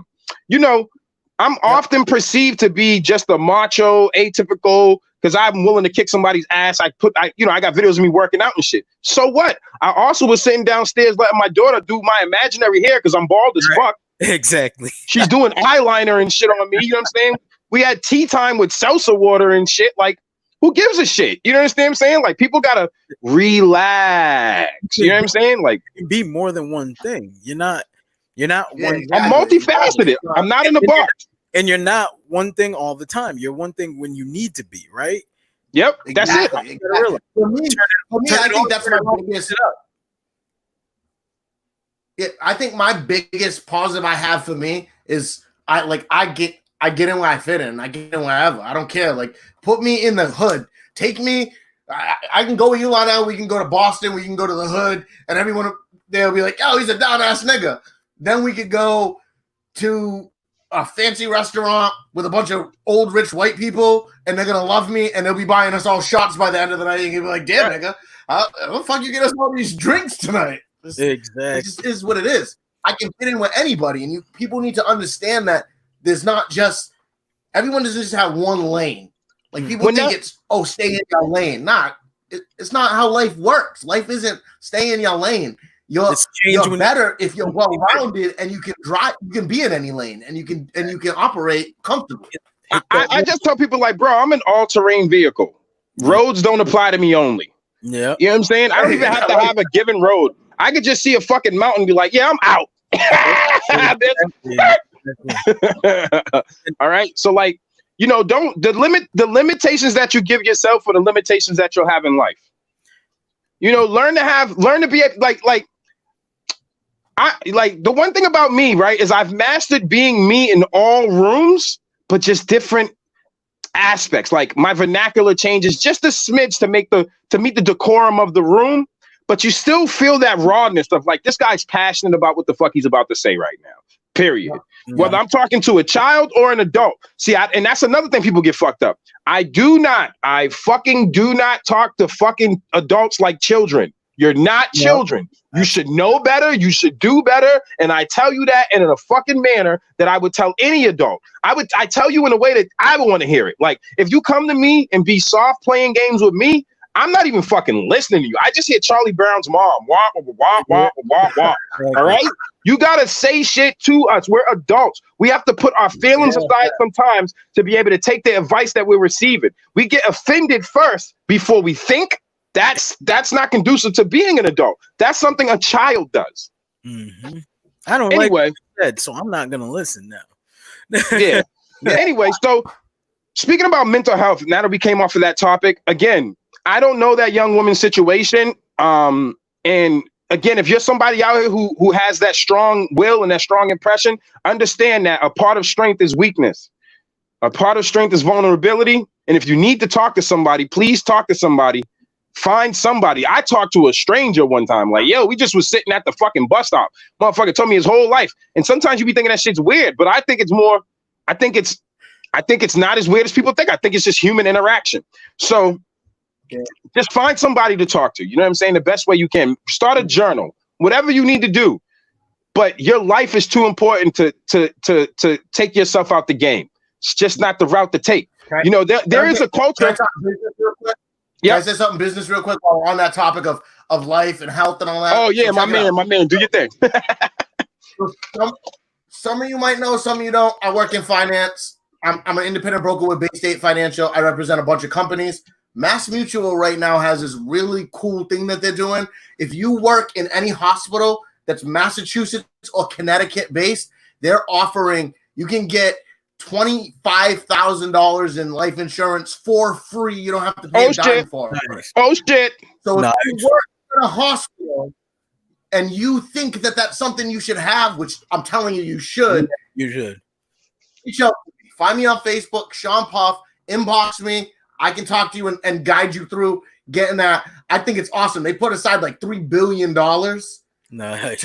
as a way to thank the people in the medical fields that are working through this shit in Massachusetts and Connecticut. So if you, it doesn't matter what you do. If you're a nurse, if you're a doctor, you can work in the kitchen at a hospital. Massachusetts will give you $25,000 of free life insurance. There's nothing. There's no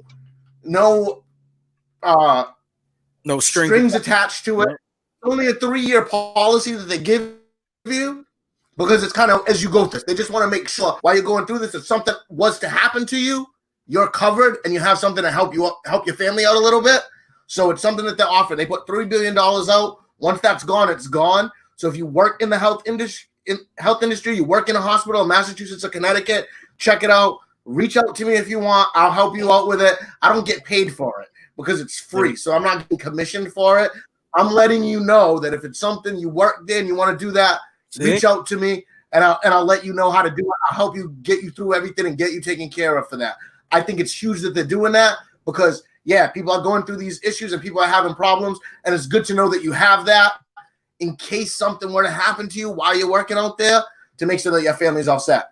That's it. I just want to make trust sure. me, I didn't take it as serious as I needed to earlier on. And, thank goodness, Mia had some stuff set up, with her company that we was able to both go in on her insurance through her company and stuff. So I'm thankful for that. But I did go through this. I lost my mom last year, and my mom had a policy set up, but it just didn't. It wasn't set up in a way that it was able to cover everything. So that's another thing to consider. That's why sometimes you got to pay a higher premium. Some people treat life insurance policies as an investment. I mean, and honestly, that's the way I'm treating it. When I go, I want you to be able to listen. First off, I've already told my family, motherfucker, I'm dead. I don't give a fuck what I go in. Throw me on the side of the road. I don't give a shit. Let the crows eat me. I don't care, nigga. I'm not here, nigga. I'm not here. Cash that fucking check, get a jet ski and have some fun and throw a party in my name. Wear some shirts of me and shit and have a blast. But I do not, I don't give a shit about this meat sickle. I don't care, nigga. Right. Cash that check and have a blast, all right? I don't care. I tell my wife all the time. She look at me like I'm crazy. My wife looks at me like I'm crazy. I'm like, yeah, absolutely. If anyone wants to talk about that, find me, hit me up. I'll help you through that. And I agree with you. 25,000 might not be enough for somebody, but I think for free to have that. Oh no, absolutely. Yeah. Talk more. I can help you with that. But my mom. The reason why my mom it wasn't all the way right is because she tried to get it after she already had the cancer. You know how that pre-existing shit goes. So they had a limit. They had a cap. And, she wanted to go out a certain way. And as her sons, we want to make sure that she did. So, we did what we did. We took all of that bread and we did what we had to do. We expected that her dad was going to help out. He didn't. Fuck him. That's my granddad. Piece of shit. Fuck him. Anyway, but her sons did what we had to do to make sure that my mother went down the way she wanted to go down. So, we just took the financial sacrifice and made it happen. But it also was a life. It was a life altering experience because I don't want my children to have to go through that. So I'm grateful that, we had the opportunity, the blessings for us both to be able to put it on this policy that we have through Mia's company. It's been a blessing. And it actually, but that's something outside this podcast. No, absolutely. I was about to say, because like what you have going to do, because you already know. Yeah. No, I'm hip. He's on his sales game. I'm out here. What's dope is that even though so I would say through her company, but really what it is it's a connection of one of the resources through the partners of. So it's not necessarily incumbent upon her employment there. I know that's what you were thinking about. It's not incumbent upon her employment there. It was just a benefit of the relationships that they have that we were able to get this premium situation set up, which is dope. We'll talk about that. We'll talk about that another time. But Ty, while we're on some upbeat stuff, man, you want to go into Ben Allen, man, the super sensation? Because let's get on some upbeat stuff. Oh, man. So just, pull this up because, I had the pleasure of meeting Ben Allen through E4All, a program that I was a mentor at, part of the advisory board, the leadership advisory board, and the mentor board over there. And I mentored this young man for his business, Rizal Apparel, which sells clothing inspired by his artwork and with inspirational sayings on it and things like that. And he left. He did a show in Germany and all these other places, but he, in this pandemic, has not forgotten to still be an inspiration to people and find ways to connect with other people that were in the same cohort as him at E4All. And so he's doing something called Creative Duet, and where he takes someone who has a talent or a skill. It could be singing, it could be I think he did with one with Io. Io is an herbalist, so she makes like her own herb mixes and different recipes and things like that. She forages, and she's making something to eat while he's painting. So he's just combining whatever it is with his ability to paint something at the same time. And so in this particular one, I believe that's a cutting board. I think it is. But it's like a slab of wood that kind of looks like a cutting board, which kind of fits the theme of her cooking, right? And he's making artwork out of it. So I also wanted to highlight Ben because he's going to be the artist for one of the next upcoming program that we have going on, or event going on May 14th, right? Thursday, May 14th.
Oh, of course. You can't hear me. I'm over here trying to talk to you and you can't even hear me, guys.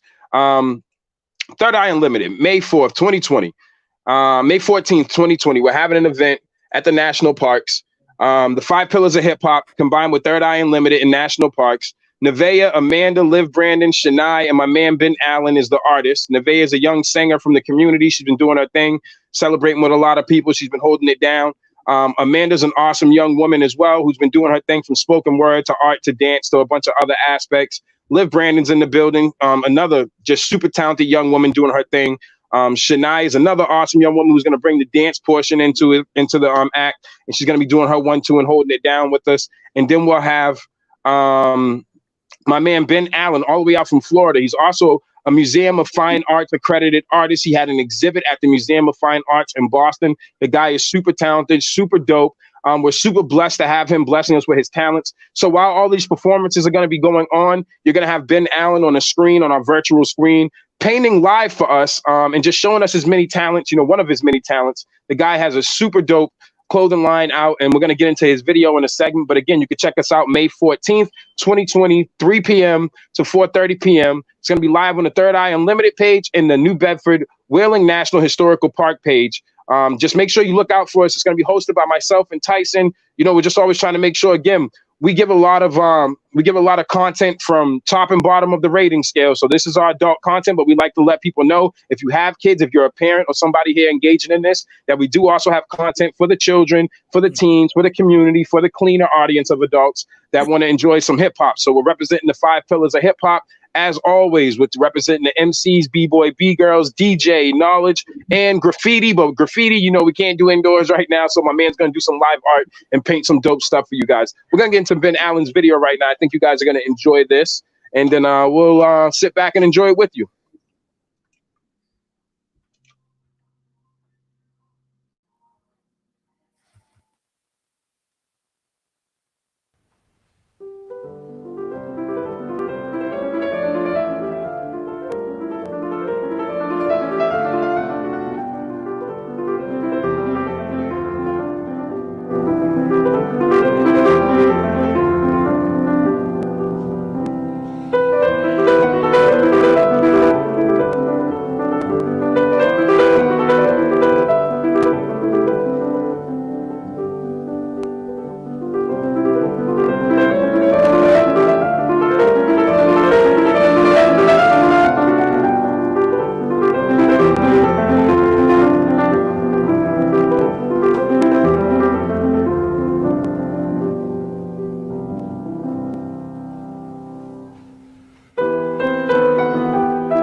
So again, some super dope work from my man Ben Allen, man. We can't stress enough like this. I mean, this guy just does incredible work on the fly.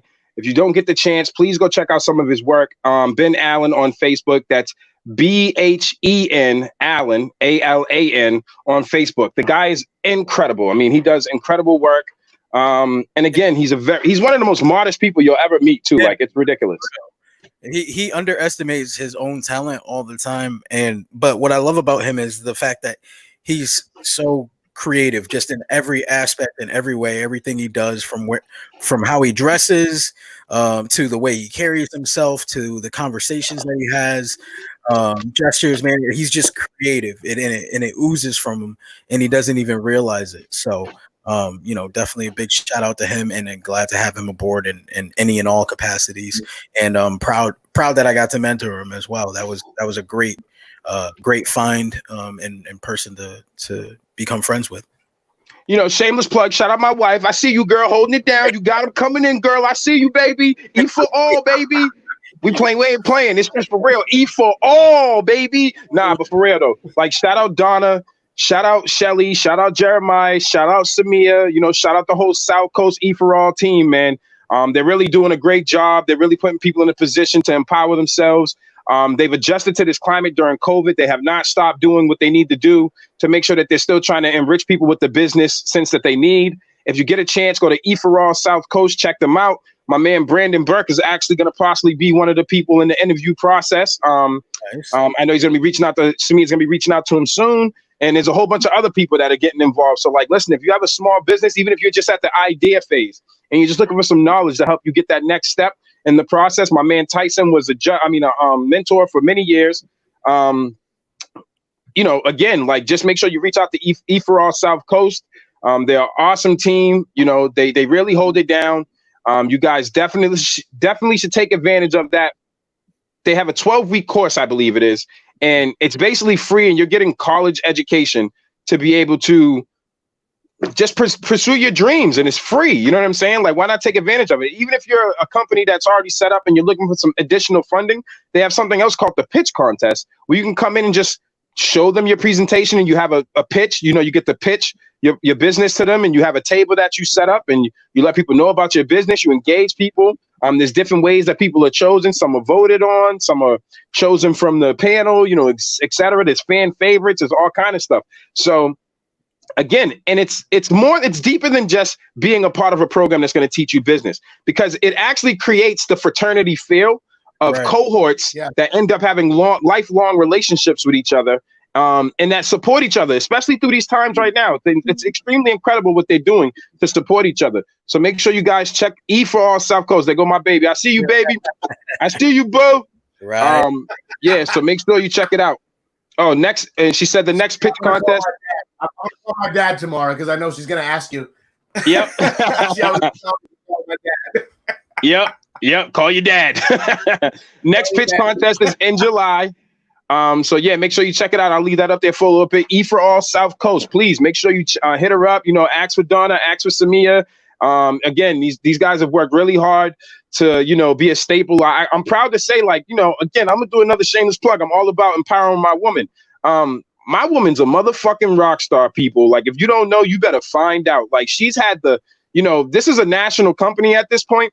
An organization at this point, and she's had some of the biggest receptions, some of the biggest events.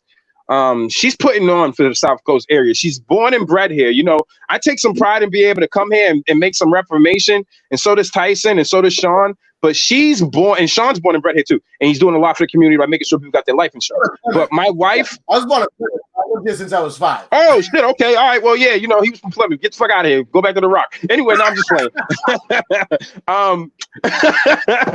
Now, my wife was born and bred here. She's a lifelong third eye. She's been in the community, busting her ass. I'm always gonna make sure I big her up. I'm always gonna make sure people know, man, like, she's one of my inspirations. You know what I'm saying? She's also a pain in my ass, but I love her because she is a pain in my ass that I need. You know what I'm saying? She's a necessary pain in the ass to remind me to keep myself modest. You know what I'm saying? Because this hip hop shit had me going crazy. Thank you for your help, Tyson, as a mentor, and Lionel as the photographer. We out here holding it down. We out here. We're gonna do what we gotta do, baby. You know what I'm saying? We're gonna take this to the next level, baby. It's all about supporting each other. I guess I need to hurry up and send out that email ASAP. Yeah.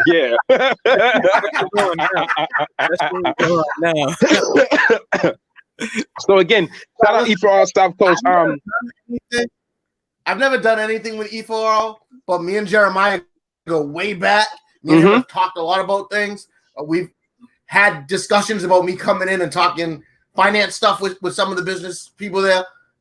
Like I said, I've never had anything specifically to do with E for All, but I know a lot about what they're doing. They're doing great things. Yeah. So if you are a small business or you're looking to start a small business, get up with them, because they're going to put you on the right path, and they're going to make you have the necessary tools and necessary education you need to be successful. Because let's be real. Most small businesses fail within the first 5 years. You need that support. You Look, need Sean, that, she talking that shit. education, that network to help you. Shame on you, Sean. You missing out. She talking shit already. Yo, Sean, yo, for real, like, I know. not only should you consider going to teach, I mean, consider being a mentor. They need some more mentors right now. You know what I'm saying? I think somebody could definitely use some good mentorship from you, from your masonry work, to what you do in your finance, to what you just been doing with podcasting and everything. You know, please, by all means, make sure you drop a link on the video, and just let people know about your podcast as well. We'll make sure we'll take some time out towards the end to make sure that we highlight what you're doing as well. You know, this isn't a competitive sport to us. You know what I'm saying? Like, we respect each individual's podcast for its space that it's in. You know what I'm saying? We're just one of many entities. We're just a channel in the tube. You know what I'm saying? So we're just trying to make sure that we have no. People think that because we do different things, but we're in the same lane, we're all competing with each other. People don't get it. Like when people be like, "Oh, you would do it," because people don't know. Me and you we've been fucking with each other for like almost a decade now. From when I was doing hard and putting on shows, and I was doing shows with Boneyard. Lionel was doing shows with Still Ill, and we came together to start doing things together and helping each other out with it. It's not always about competing with each other. Right. It's all about working together and helping build each other up, because if I'm doing something and he's supporting me and he's doing something and I'm supporting him, guess what? We're all growing off of it. We're all gaining from that. And that's what it is. I steal you, sister. We need your melanin. You see that, right? She's talking that shit, Sean. We need your melanin. I steal you, sister.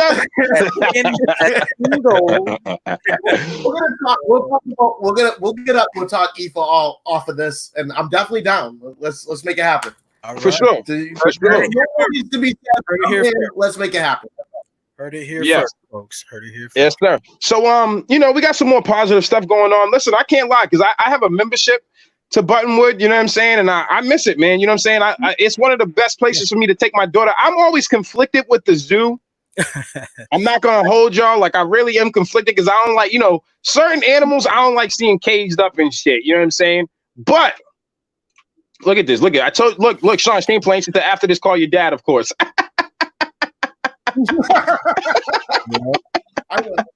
Yeah, that's right. That's right, man. Collaboration always beats competition. Correct, sir.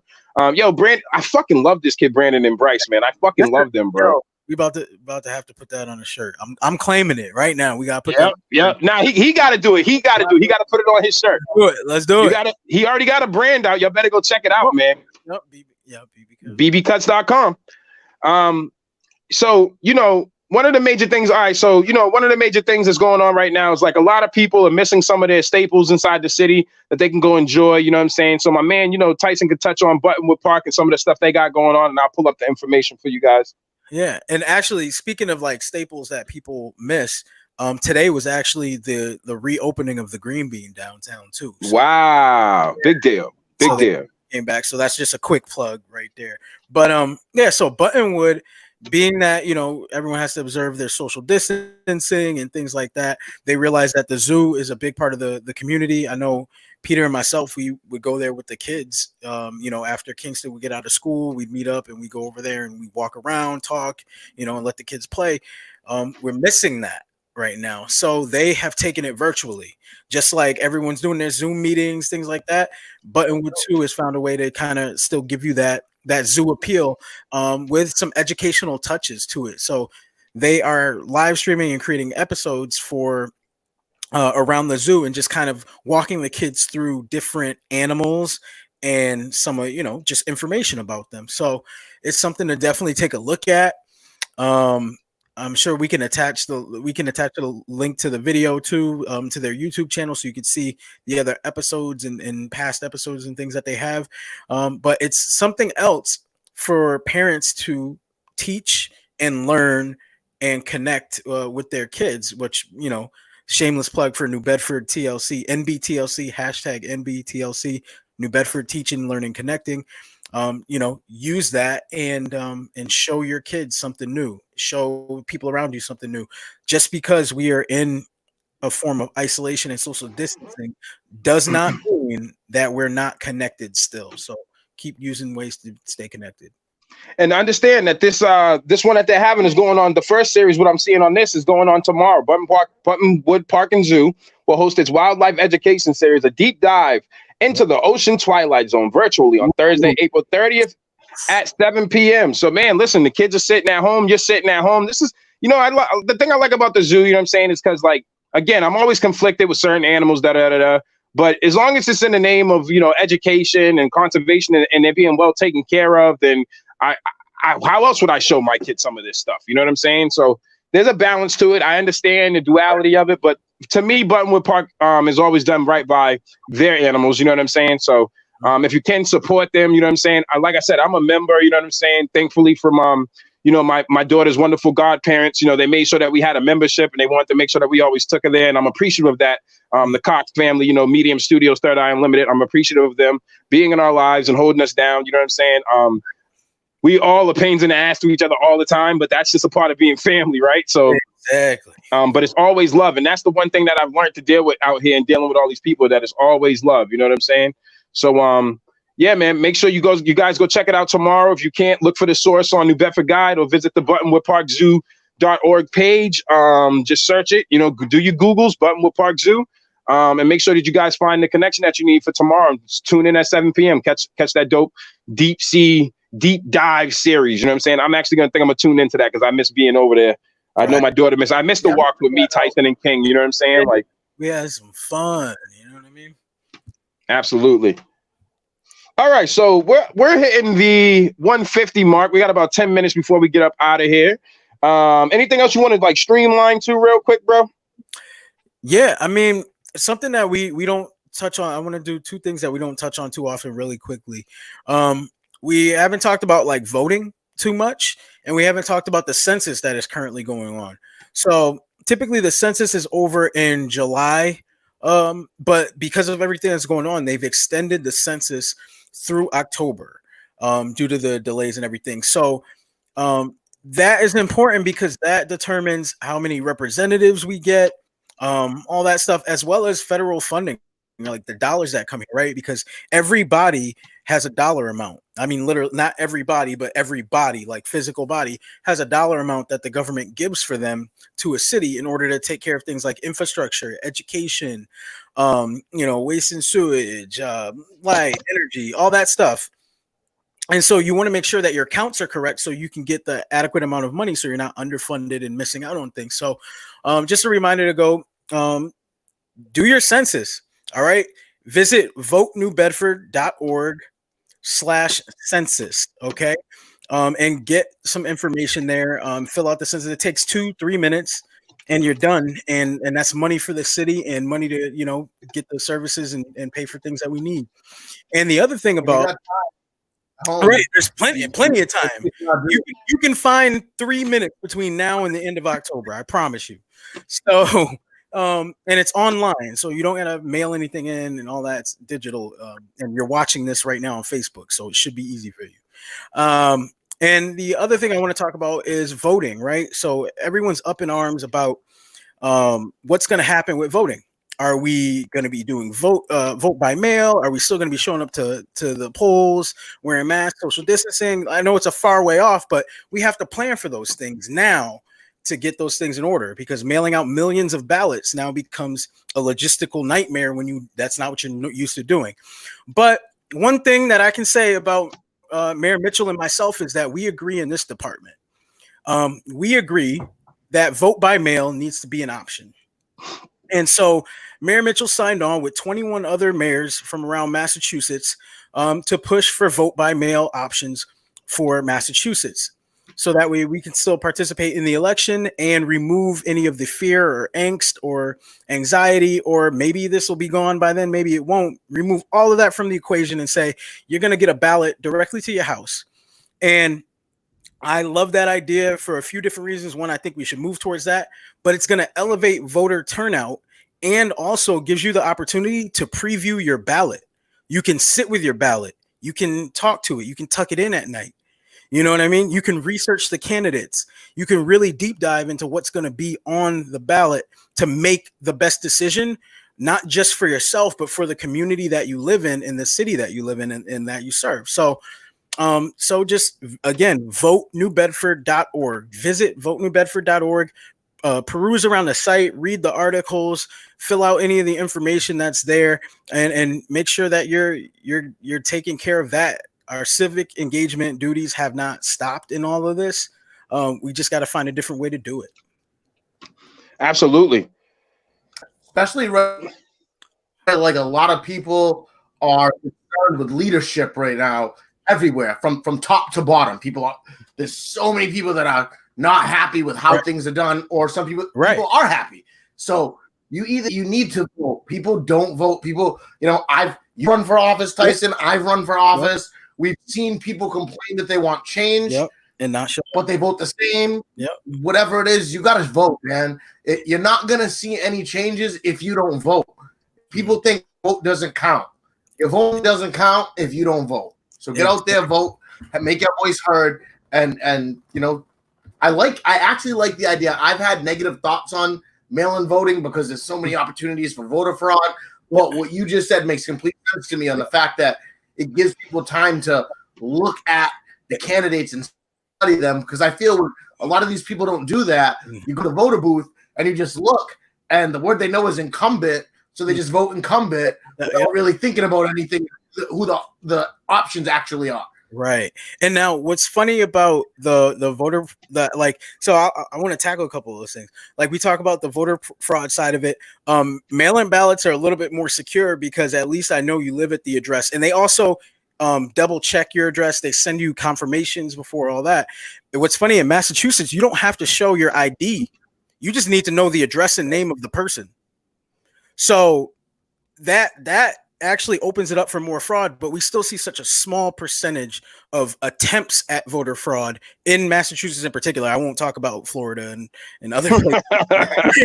Jab. Florida's like a world. Florida is always Florida, and you know what I mean? But the voter turnout in places that use vote by mail is around 80-something%. Even when they were already voting at 70% rates, they're around like 80-something, 85 or so. So imagine the bump it has in a community like New Bedford, where the turnout's like 15, 16%. You know what I mean?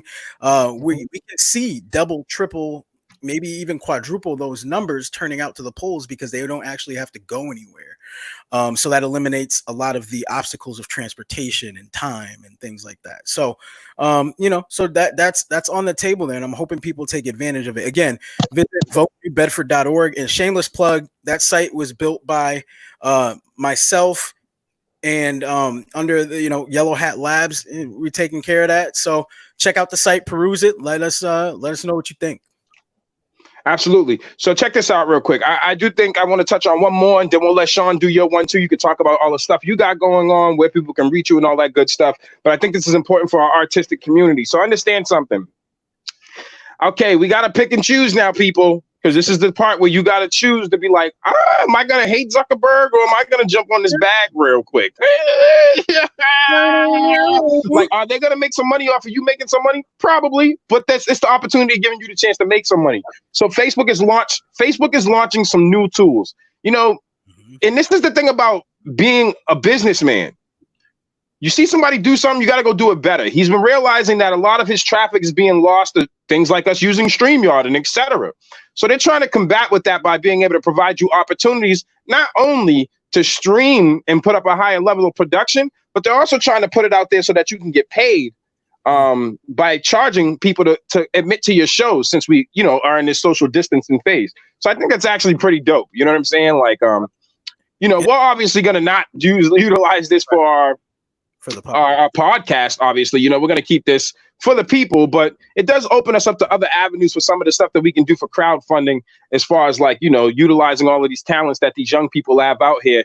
So it's really important that we talk about this. Facebook plans to let artists charge for live stream access. And Ty, I know you read a little bit more into it, if you want to jump on that real quick. Yeah, so two things with that. They're going to be charging for access to certain shows and things you can market. YouTube does something similar with the pay-per-view thing. But the other interesting part about this is for the single people out there, the lonely lovers out there, or the people that are separated from their loved ones right now due to social distancing that they're in a relationship with, they're going to be rolling out Facebook dating as well. So you're going to be able to use video messenger to go on dates. Now, I don't know how you're going to pay for those dates or anything like that. Maybe you guys order meals out and, you know, someone pays, but they're going to be rolling out that option. So I want to roll that all together to say that Facebook and social media in general is moving forward through this to try to emulate life as best they can digitally. And some people are going to say it's good. Some people are going to say it's bad.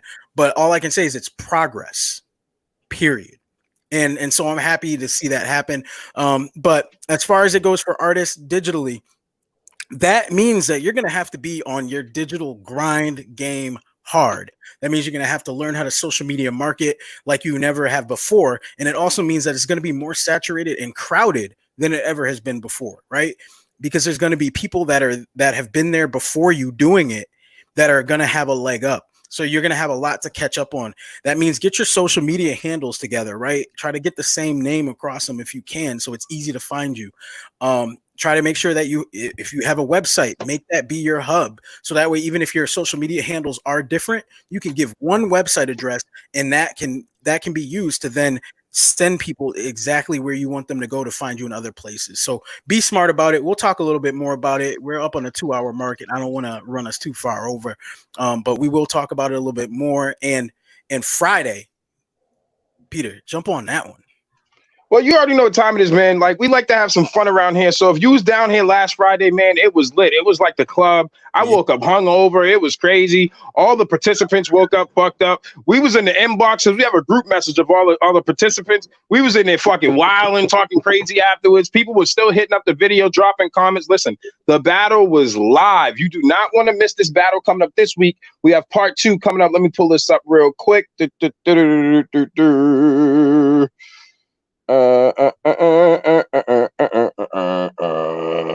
I can find the dang flyer. Oh, there we go. Yes, let me just pull this up real quick so you guys can take a peek at this, man. This battle is going to be lit. I definitely want you guys to tune in this Friday. We got a whole nother group of talent coming out. Want to make sure that they get the same love that the community showed the talents last Friday, and it was crazy. I cannot express to y'all how crazy that battle was. But check this out real quick and take a peek. We have some super dope battles coming up. So this Friday, May 1st, 6:40 p.m. People keep asking me why 6:40 p.m. Because I can do what the fuck I want.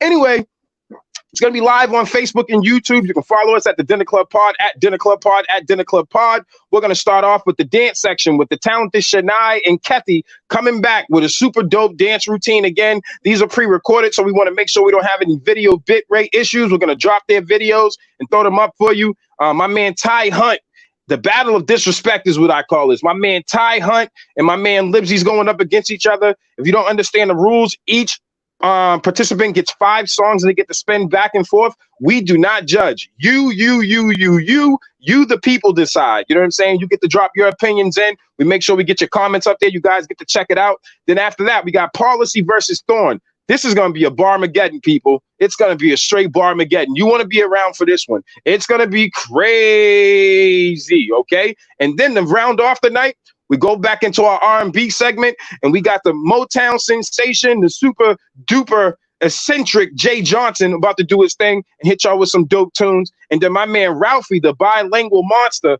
is about to come out and hit y'all with a little bit of that swag with some of his Creole and CV background mixed in with some English. It's going to be a real dope vibe again.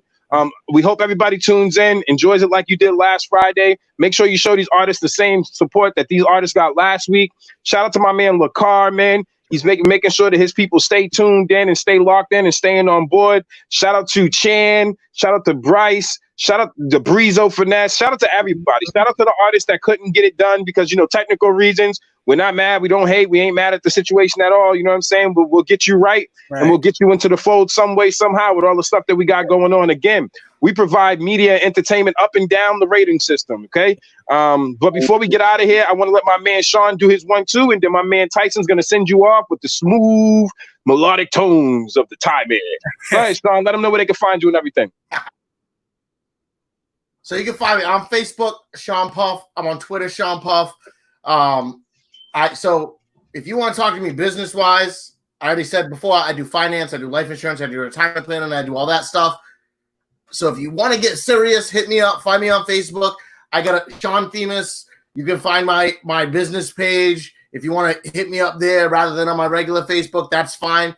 If you want entertainment, because I've been doing entertainment for a long time, I'm a big wrestling dude. We do all this stuff, but I'm a big wrestling dude. I write. If you want to read my articles, I'm published on GodHatesGeeks.com. That's GodHatesGeeks.com. I'm part of the Ringside Apostles. I'm always reviewing wrestling shows, so you can check those out there. And I also have a podcast. It's called Smart Spot Monkeys and Super Kicks. And you can check that out anywhere. I haven't put it on YouTube. I just created a YouTube channel, and we're going to start doing video stuff with it too. But I'm on Spotify. I'm in iTunes. I'm anywhere that you can listen to a podcast. You can find Smart Spot Monkeys and Super Kicks. So if you like wrestling, check it out. We're always up there putting up new stuff. I try to do it every week. With all this COVID stuff and a lot of less wrestling, we kind of haven't been putting out new stuff over the past couple weeks. But this week, we will have a new episode up on Sunday. So check me out. Check that out. And other than that, hopefully you'll check me out here, and I'll be back on here again, and we can do this again because this is a good time, and I enjoy it. Yeah. Absolutely.